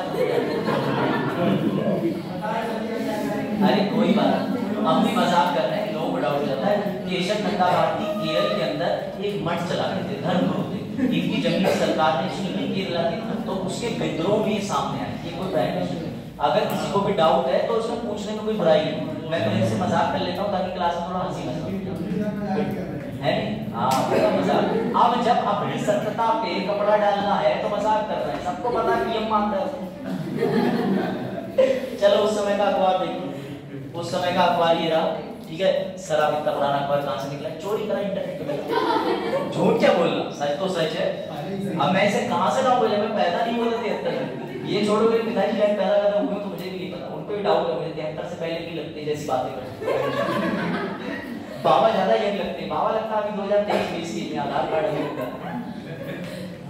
चलो ये फैमिली को दिखाऊंगा वीडियो में, तो होता है तुम्हें नहीं पता, मेरे घर पे टीवी पे चला लेते हैं, देखिए आज क्या करके आए। और प्रदीप जी हमारे टाइम से वीडियो भी अपलोड करते थे, अब घर वाले चला लेते, शकल नहीं दिखी तुम्हारी, थे भी तो वहां पे मैंने कहा मैं ही बोल रहा हूँ, मैं ही, क्योंकि कैमरे से स्लाइड दिख जाती है। तो मैं अपने परिवार को दिखाने के लिए डबल कैमरा मोड सेटअप करके आया भैया, अब मैं भी दिखूंगा तुम नहीं दिखोगे, वरना घर वाले कह रहे हैं जीवित तो लोगों को ही पढ़ाता है ना। तो भैया लोग खबरें चलेंगी, समझ रहे हो? लिखा हुआ है, मैं बोल रहा हूँ, ठीक है? ये देखो केशव नंदा भारती वाले केस की थोड़ी सी अगुवाई है, मतलब बताया गया। चलो अब संविधान संशोधन विधेयक के बारे में कुछ 2-4 जहरीले तथ्य हम लोग पढ़ लें, मजा आएगा, ठीक है? वो तथ्य ये है, फ्रेंड्स ध्यान देना, लोकसभा में धन विधेयक प्रस्तुत करने जब हम गए थे तो सबसे पहले कहाँ प्रस्तुत करा था? लोकसभा में ही करा था। क्यों करा था? सरकार कहाँ बन रही थी? लेकिन संविधान संशोधन विधेयक के साथ ऐसा नहीं है। अभी इन बिल के बारे में और चीजें भी हैं, जैसे धन विधेयक से पहले राष्ट्रपति की अनुमति लेनी पड़ती है। ये सारी चीजें समय समय पे जब बजट बनाएंगे ना तब दोबारा रिकैप होंगे। अभी जितना बेसिक जरूरी है वो कलेक्ट कर रहे हैं। तो जब संविधान में संशोधन करना होता है तो ना तो हमें राष्ट्रपति की पहले से अनुमति चाहिए, ना हम बात दें, हम चाहे राज्यसभा में पेश कर दें चाहे लोकसभा में पेश कर दें, कोई डाउट? अगर राज्यसभा ने अपने पास इस बिल को रोक के रखा है और लोकसभा को वापस नहीं कर रही, या लोकसभा ने रोक के रखा है राज्यसभा को वापस नहीं कर रही, तो दोनों के बीच में डेडलॉक आ जाता है। इसे गतिरोध कहते हैं। जब कोई सदन अपने पास बिल को रोक लेता है और बिल वापस नहीं करता तो ऐसे में प्राइम मिनिस्टर या दूसरे विपक्ष के लोग जाकर के कह सकते हैं कि आप एक संयुक्त बैठक अरेंज कीजिए। संयुक्त बैठक अरेंज करने से होगा कि उस बिल पे चर्चा हो जाएगी। तो क्या संयुक्त बैठक तुम्हें दिख रही है यहाँ पे? बताओ। ज्वाइंट सेशन नहीं होता। बिल अगर गतिरोध पकड़ेगा भी तो भैया गतिरोध में पड़ा रहने दो, लेकिन यहाँ हमारे राष्ट्रपति जी संयुक्त बैठक नहीं कर सकते। क्या राष्ट्रपति के पास वीटो होती है? वीटो का मतलब होता है कि बिल को विलंब कर देना, विलंबकारी शक्ति। क्या राष्ट्रपति यहाँ पर वीटो को लेके अपनी जेब, मतलब यहाँ पे जो संवैधानिक संशोधन विधेयक है उसको लेके अपनी जेब में रख सकते हैं कि मैं नहीं दिखाऊंगा, रोक के रख देता हूँ? नहीं। तो तुम्हें यहाँ पर यूपीएससी लेवल का एक्सपर्ट माइंड यूज करना है। ना तो इस बिल पे राष्ट्रपति शुरू में कुछ कर रहे हैं, ना तो राष्ट्रपति लास्ट में कुछ कर रहा है। और सुनो, पहले इस बिल पर राष्ट्रपति के द्वारा रोक लगाई जा सकती थी, लेकिन 1971 में 24वां संविधान संशोधन करके साफ साफ कह दिया कि संवैधानिक संशोधन विधेयक राष्ट्रपति को जबरदस्ती हाँ करना पड़ेगा। तो तुम्हें एक चीज देखनी चाहिए, सर ये बिल पूरी तरीके से विधायिका के कंट्रोल में है। राज्यसभा लोकसभा ना राष्ट्रपति पूर्व अनुमति दे रहा है ना राष्ट्रपति हस्ताक्षर अपनी मर्जी से कर रहा है, क्योंकि वो बाध्य है। तो कई बार पूछा जाता है कि ऐसा कौन सा बिल है जो ट्रूली विधायक बिल कहा जाता है, सत्य रूप से या एकदम विस्तृत रूप से सिर्फ और सिर्फ विधायिका का बिल कहा जाता है? तो यही वही उत्तर। यह कंसेप्ट समझ आई बात या नहीं? बढ़े आगे बढ़े, चलो आगे बढ़े। तो उससे पहले कुछ सवालों के जवाब दो आप। चलो इसी बिल से संबंधित बताओ भाई, क्या हमें संवैधानिक संशोधन विधेयक पास करने से पहले राष्ट्रपति की अनुमति चाहिए? नहीं। साफ साफ इसका उत्तर नो हो जाएगा। क्या इसको लोकसभा राज्यसभा किसी में भी पारित किया जा सकता है? लोकसभा राज्यसभा पहले हम कहीं भी ले जा सकते हैं, पहले हम कहीं भी ले जा सकते हैं। क्या हम मनी बिल की तरह राज्यसभा में इसको छोड़ दें और उसके बाद अपने आप पारित होता है? नहीं, राज्यसभा को भी अनिवार्य रूप से इसे पारित करना पड़ेगा। क्या इसमें गतिरोध उत्पन्न हो सकता है? हाँ। क्या इसमें संयुक्त बैठक हो सकती है? नहीं। क्या इसमें राष्ट्रपति, सब एसएससी के आए हुए क्वेश्चन प्रीवियस ईयर के, ध्यान देना, क्या आर्टिकल 111 जिसे कहते हैं रोक लगाना, वीटो की शक्ति राष्ट्रपति की, वो प्रयोग हो सकती है? नहीं। 24वें संविधान संशोधन से पहले राष्ट्रपति की वीटो शक्ति प्रयोग होती थी? हाँ। अब होती है? नहीं। ये एसएससी के वन लाइनर क्वेश्चन जो तुम्हारे थे वो तुम इसे एक स्लाइड से 5-7 क्वेश्चन निकाल लोगे। चलो भैया मैंने तुम्हें बता दिया, यानी यहाँ एग्जीक्यूटिव का रोल नहीं है, कार्यपालिका का, लेजिस्लेटिव का बड़ा रोल है। ये भी तुम्हारे ज्यादा काम की है। अब आते हैं हम मेन चीज पर। संविधान में संवैधानिक संशोधन विधेयक करने के कितने तरीके, यानी संवैधानिक संशोधन विधेयक जो है वो लाया जाता है संविधान में बदलाव करने के लिए। संविधान में बदलाव कितने तरीके से किया जा सकता है? कितने तरीके से किया जा सकता है? कौन कौन से? साधारण, विशेष, साधारण, विशेष और लास्ट वाला साधारण के साथ राज्य। अब मैं तुम्हें आसान कर देता हूँ, ये तुम्हें समझ नहीं आएगा, इसे मैं आसान कर देता हूँ। उससे पहले तुम बस एक मेरे क्वेश्चन का आंसर दे दो। क्या हुआ? दिख रहा है डिफरेंस? पेन छीन ऐसे कर, चलो देखो। हाँ, इसका आंसर क्या होगा? 368 अनुच्छेद में संविधान संशोधन की प्रक्रिया दी है। मेरी उंगलियों पर फोकस देना। संविधान में संशोधन 3 प्रकार से करा जाता है। कितना? और बहुमत कितने प्रकार का होता है? 4। संविधान में संशोधन कितने प्रकार से किया जा सकता है करण? 3। लेकिन बहुमत कितने प्रकार का होता है? 4। बहुमत 4, संशोधन करने के तरीके 3। अब मैं तुम्हें एक ही एग्जांपल दूंगा, आज तुम वो 4 प्रकार के बहुमत समझ जाओगे और फिर क्लास बाइंड अप करते हैं। बहुत बेहतरीन एग्जांपल है, एकदम क्लासिकल एग्जांपल है, मजा आ जाएगा। उससे पहले ये और सॉल्व कर लो। हाँ, उसका 368। निम्नलिखित में से किसके पास भारतीय संविधान में संशोधन करने की शक्ति है? बताओ सर। आप ये कह रहे हैं कि कौन संविधान के अंदर बदलाव ला सकता है? तो संसद ला सकती है। सर कहाँ लिखा है बेटा? अभी तुम्हें बताया अनुच्छेद 368 में ही ये शब्द आया है कि संविधान में संशोधन करने की शक्ति संसद के पास। कोई डाउट? आर्टिकल 368 में दो चीजें थी, एक तो उसका नाम 368, ऊपर से तुम्हारा संवैधानिक संशोधन विधेयक, यानी संविधान में संशोधन करने की ताकत किसके पास है? संसद के पास। संसद मतलब दोनों हाउस, लोकसभा राज्यसभा। अब तुम्हें ये वनडे एग्जाम वाले बच्चे आप भी खुश, मतलब कहने का ये है कि जो वनडे एग्जाम की तैयारी कर रहे हैं उनको खासकर खुशी रहना, क्योंकि एसएससी बैच। चल बढ़ते हैं। अब ये तुम जो एग्जांपल है ना, इस एग्जांपल में बस तुम्हारी 100% फोकस चाहिए और बड़े ध्यान से समझना। मैं एग्जांपल दूंगा, ना कि कोई बैच लगाने की बात कर रहा हूँ, कहीं तो पहुंच जाओ एप्लीकेशन लेके जे भी बैच की बात कर रहा है। समझो, it is very clear and very critical. ध्यान से अभिषेक सर ने आज से 5 साल बाद, 5 साल बाद का समय ठीक है, कम से कम सब बन जाओ ना ये। चलो मैं रिजाइन मार के आ गया, मैंने कहा देश नहीं बदल रहा है। आज भी बच्चे इसी में कंफ्यूज है, पावर में राष्ट्रपति आता है कि 25 में मैं देश को बदलूंगा मैं। तो मैंने भैया 1000 बच्चों वाला एक बैच लगाने का प्रयास किया। मैंने उसके लिए पीपीटी में एक बारात घर ले लिया। बारात घर में इतने लोग आप आए, तुम्हारे घर में तो आएंगे। तो बारात घर जो मैंने लिया वहाँ 1000 सीटें थी। कितनी सीटें थी? 1000। ध्यान देना, इधर आगे बढ़ेंगे, ठीक है? इस पे आ जाऊँ क्या? इसी पे। मैंने 1000 लोगों के बैच लगाने के लिए एक बारात घर ले लिया। उस बारात घर में कितनी सीटें हैं? 1000। कितनी सीटें हैं? 1000। यानी मैं कितने स्टूडेंट को अपने एडमिशन देने की प्लानिंग कर रहा हूँ? 1000। मेरी बात ध्यान से समझना, कितने? 1000।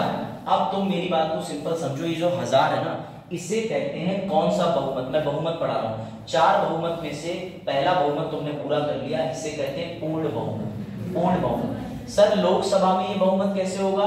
250 सीट है। राज्यसभा में, लोकसभा में 550 सीट है, तो पूरी सीटें गिनी जाएंगी। राज्यसभा में पूरी सीटें तो 250 गिनी जाएंगी। मेरी बात समझना, मैं रिपीट करूंगा। अभिषेक सर ने 1000 बच्चों का बैच लगाया, 1000 सीटों की बात करी। रवि शेख को काम सौंपा कि रवि शेख तो ये पकड़ो 10,000 रुपए, प्रमोशन में कोई कमी नहीं आनी चाहिए। एक फ्लेक्सी के ऊपर दूसरी फ्लेक्सी चिपकाओ। अगर किसी बड़े सेलिब्रिटी का फोटो है, उसके बगल में मुझे खड़ा कर दो। और ये ठहरे बहुत बढ़िया, इन्होंने शिल्पा शेट्टी, जूही चावला सबके साथ में लगाया। ये बनी सबसे तेज अभिषेक सर की वजह से। पॉलिटी पढ़े और बने सबसे तेज अदाकारी, अभिनय। इन्होंने ऐसी मार्केटिंग कर दी। इन्होंने जीआईसी बोर्ड के ऊपर भी एक बोर्ड लगा दिया, जीआईसी में भी संकट आ गया, तो इन्होंने इतना भयंकर प्रमोशन करा। इन्होंने इतना भयंकर प्रमोशन कर दिया कि कुछ पूछो मत बेटा। इनके खतरनाक प्रमोशन के बाद भी 1000 बच्चों के बैठने वाले बारात घर में दुर्भाग्यवश 100 बच्चे कम रह गए। कितने बच्चे बैठने की व्यवस्था हुई? 900। अब देखो बच्चे जो होते हैं वो तुम्हारी तरह मासूम होते हैं। यहाँ एनरोलमेंट है 150, 200, 300 का, लेकिन पर डे आ रहे हैं 55, 56, 40, 42। अभिषेक सर की क्लास को 75, 80। इससे ज्यादा आंकड़ा पार नहीं करना तुम्हारा, समझ गए? तो फिर से समझो, पूरा सीट पूरे बारात घर में कितनी सीटें थी? 1000। कितनी सीटें भर पाई? 900। 100 खाली रह गई। बहुत प्रयास करा अभिषेक ने, बहुत प्रयास करा, नहीं भर पाई। उसके बाद 900 में से भी आज दिनांक 19 तारीख को या 21 तारीख को, कितनी तारीख? 19 तारीख को कितने लोग बैठे? उस मान लो 900 में से 600 बच्चे, 400 बच्चे, लेकिन कल 500 भी होंगे। कितने भी हो जाए 900 से तो ज्यादा नहीं होंगे ना जिन्होंने एडमिशन लिया। अब मैं तुम्हें मिलवाता हूँ बहुमत के प्रकार से। बेटा जो 1000 सीटें मैंने बात करी उसे कहते हैं पूर्ण बहुमत। यानी लोकसभा में टोटल बारात घर मान लो, लोकसभा को, राज्यसभा को, कितने लोगों के टोटल बैठने का इंतजाम है? लोकसभा में 550, राज्यसभा में 250। लेकिन हमने बहुत प्रयास करा, चुनाव कराए, सब कुछ कराया, तब भी पता नहीं क्यों कुछ सीटें खाली रह गई। तो जो अभिषेक सर की 100 सीटें खाली रह गई थी, 900 बची थी। ऐसी राज्यसभा और लोकसभा को ले लो, लोकसभा में 250 में से कितनी सीटें बनी हुई हैं? 245। वो कहलाती है प्रभावी बहुमत। कौन सा बहुमत? प्रभावी। अब उन 900 में से अभिषेक सर की कोचिंग में कभी 400 बच्चे आ रहे थे, कभी 700 आ रहे थे, कभी 600 आ रहे थे। बेटा उसे कहते हैं सिंपल मेजॉरिटी, यानी प्रेजेंट एंड वोटिंग। आज जितने आए हैं उतने लोगों का बहुमत ले लो, काम खत्म करो। बड़ी अच्छी नींद आई। अच्छा बताइए ना कितने बहुमत होते हैं? बताओ कितने बहुमत होते हैं बेटा? वाह, तुम लोग सो रहे थे। पूछ उनसे क्या शुभ नाम है आपका? अरे नींद आ जाती है, टेंशन की बात नहीं है। आप तो ऐसी बात कर रही हो, मैं तो सो गया था पहली बार अपनी लाइफ में, मैं लोकसभा देखने गया और लोकसभा की हियरिंग में छत पे सो रहा था और पॉइंट आउट हुआ this person get out from. और ये छोड़ो, मैं कई आदमी का केस देखने गया था कोर्ट में, मैं केस में सो गया, उसे जज उठा रहा मुझे, तो मैं हो वकील। हाँ भाई बेटा ओवर टाइम हो जाता है किसी किसी का। लेकिन आपको यहाँ पर यह सुनने का मतलब ये है कि आपको यहाँ आंख भी नहीं लगानी। मेरा वही एग्जांपल है स्कॉलरशिप में, मीना कुमारी में, मीरा कुमारी नहीं हो सकता, इतने सटीक हो। अरे कैफे वाले में टीप मार देते हो, कैसे देखा तुमने, सही का? तो फोकस रहो। अच्छा अगर आपको नहीं समझ आया मैं रिवाइज करा दे रहा हूँ, ठीक है? बुरा मत मानना, सुस्त हो गई है कमाल ने क्या कैसे बाहर, ठीक है? तो बेटा नाराज ना हो, कोई मैं सिर्फ मजाक में, तो ये गंभीर हो गई, ये जोक को समझ नहीं पाए। पहला दिन आज आपका आ चुकी हो पहले, तो फिर आप मेरी आदत जानते होगी। चलो देखो कोई बात, हमारी छोटी वाली बहन भी नाराज है। अब देखो बट सो मत एज अ टीचर, अगर सोगे इंस्ट्रक्ट करूंगा, मुझे तुम्हारे 2000 की 10,000 बनाने लायक योग्यता देनी। अगर तुम सोने आते हो तो उसके लिए बहुत जगह है, दूसरी क्लास में लेक्चर जाएगा। इधर लड़के भी कुछ ऐसे अभी भी सुन रहे हैं, पूरी आंखों से यहाँ कुछ पंखा देख के हिप्नोटाइज हो जाते हैं, पूरा लेक्चर निकाल देते। So don't be hypnotized, don't be something, be very attentive। तुम्हें यहाँ जो चीजें डिलीवर हो रही है, एक बार इसको लक्षणकांत खोल के पढ़ना, यकीन मानना तुम्हारे सर के ऐसा लगेगा हवा जा रही है इससे ऐसे। बिलीव मी कि ये सब बड़ा जटिल है और इंटरनेट पे वो लोग आते हैं, स्पेशल मेजॉरिटी वही है 500 ठोको लाइक बारकोड आ रहा है इधर, बारकोड आ रहा है इधर बारकोड है, आपको मेरी मदद करो, बस ऐसे वाला चलने लगता है। बहुत देखे मैंने YouTube पे पढ़ाने वाले एंड बस YouTube पे आना ही नहीं। चल देखो, तो सर ने अपनी एक बिल्डिंग भी किराए पे 1000 लोगों को भरने के लिए, वो 1000 लोगों में से उन्होंने भैया रजिस्ट्रेशन कराया, 100 सीटें खाली रह गई, 900 ही भर पाई। 900 में से किसी दिन 700 आ रहे हैं, 600 आ रहे हैं। अब इसे मैं फिट कर दे रहा हूँ लोकसभा में। लोकसभा में टोटल उस बारात घर में बैठने की व्यवस्था 550, भर कितनी पाई 545। 545 में से किसी दिन 350 लोग आ रहे हैं, किसी दिन 400 आ जा रहे हैं, किसी दिन 250 ही आ रहे हैं। तो इन तीनों को मैंने खांचे में फिट करा। सारी सीटें उसे कहते हैं पूर्ण एब्सोल्यूट मेजॉरिटी। भर कितनी पाई 545, उसे क्या कहते हैं प्रभावी बहुमत। और जिस दिन जितने लोग आएंगे उसे कहते हैं साधारण बहुमत, जिसे कहते हैं प्रेजेंट एंड वोटिंग। कोई डाउट? अब ये तीनों को समझ लो और तुम्हें सर का विज्ञापन ये ना। अब इसे पढ़ो, कहां जाए वापस तो आया, पढ़ो आया तो ठीक हो, लेकिन तुम्हारे नाम को खाना चलो बच्चे समझदार इतनी बेइज्जती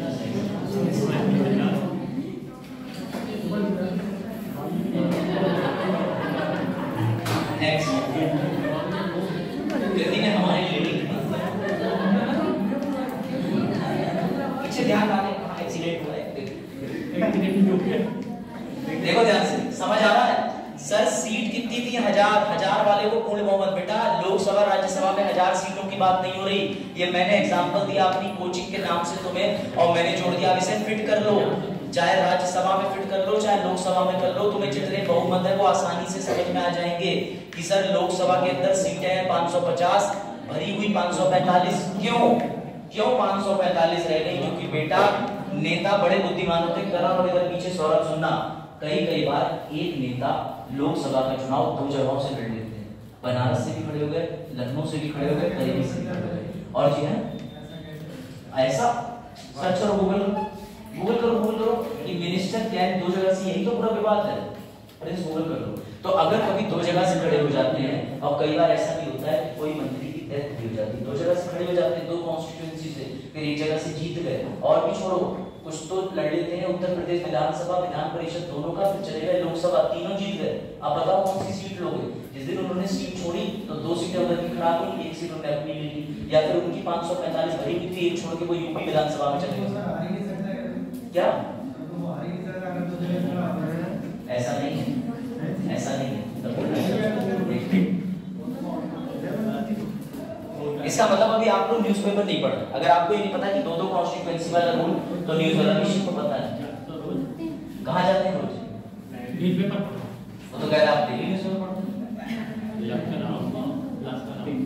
चलो यहाँ न्यूज़पेपर की बात नहीं, बट आप गूगल करिएगा, आपको ऐसे इंसिडेंट मिल जाएंगे, नेम पॉलिटिकल लीडर्स मिल जाएंगे 2 कॉन्स्टिट्यूएंसी। अभी लास्ट टाइम तो एक बहुत विवाद हुआ था 30% होता है, क्या जी? जीतने का चांस 30% होता है। नमस्ते सर, ठीक है। तो ध्यान रखना, अब इस चीज को तुम फिट कर देना। अब कल हम बिल बनाने की प्रक्रिया पढ़ेंगे। ये लो बस एक लास्ट टाइम इसे देख लो एक बार ये। और अगर क्लास में आए हो तो इंसल्ट करने और कराने दोनों की हिम्मत लेके आया करो। जैसे कोई बात प्रिंस तुम भी कभी-कभी शांत हो जाते हो, डर हो जाते हो, ऑफेंड मत हुआ करो। मैं इसलिए तुमसे कहता हूँ सीखोगे तभी तो होगा। और तुम्हारी क्या बेइज्जती हुई है यार, जो पैनल भगाएगा ना तुम्हें वहां से, उससे तो 10 टाइम बेटर बेइज्जती मैं ही कर देता हूँ। पैनल लेकर उठो जाओ यहाँ से, उस दिन तुम्हें बेइज्जती महसूस होगी। आई एम वेरी ट्रू, ऐसा हुआ है। जैक बैटिंग डॉक्यूमेंट है क्या क्या क्या? अरे नहीं तो बड़ा ऐसा लगता है भाई जैसे हार्ट ब्रेक हो गया, पढ़ाई से त्याग ले लिया। पता नहीं तुम्हारे मोहल्ले में किसने मकान बदल लिया जो आजकल तुम शांत रहते हो गए। चलिए ठीक है, आओ ओवर करते हैं ना।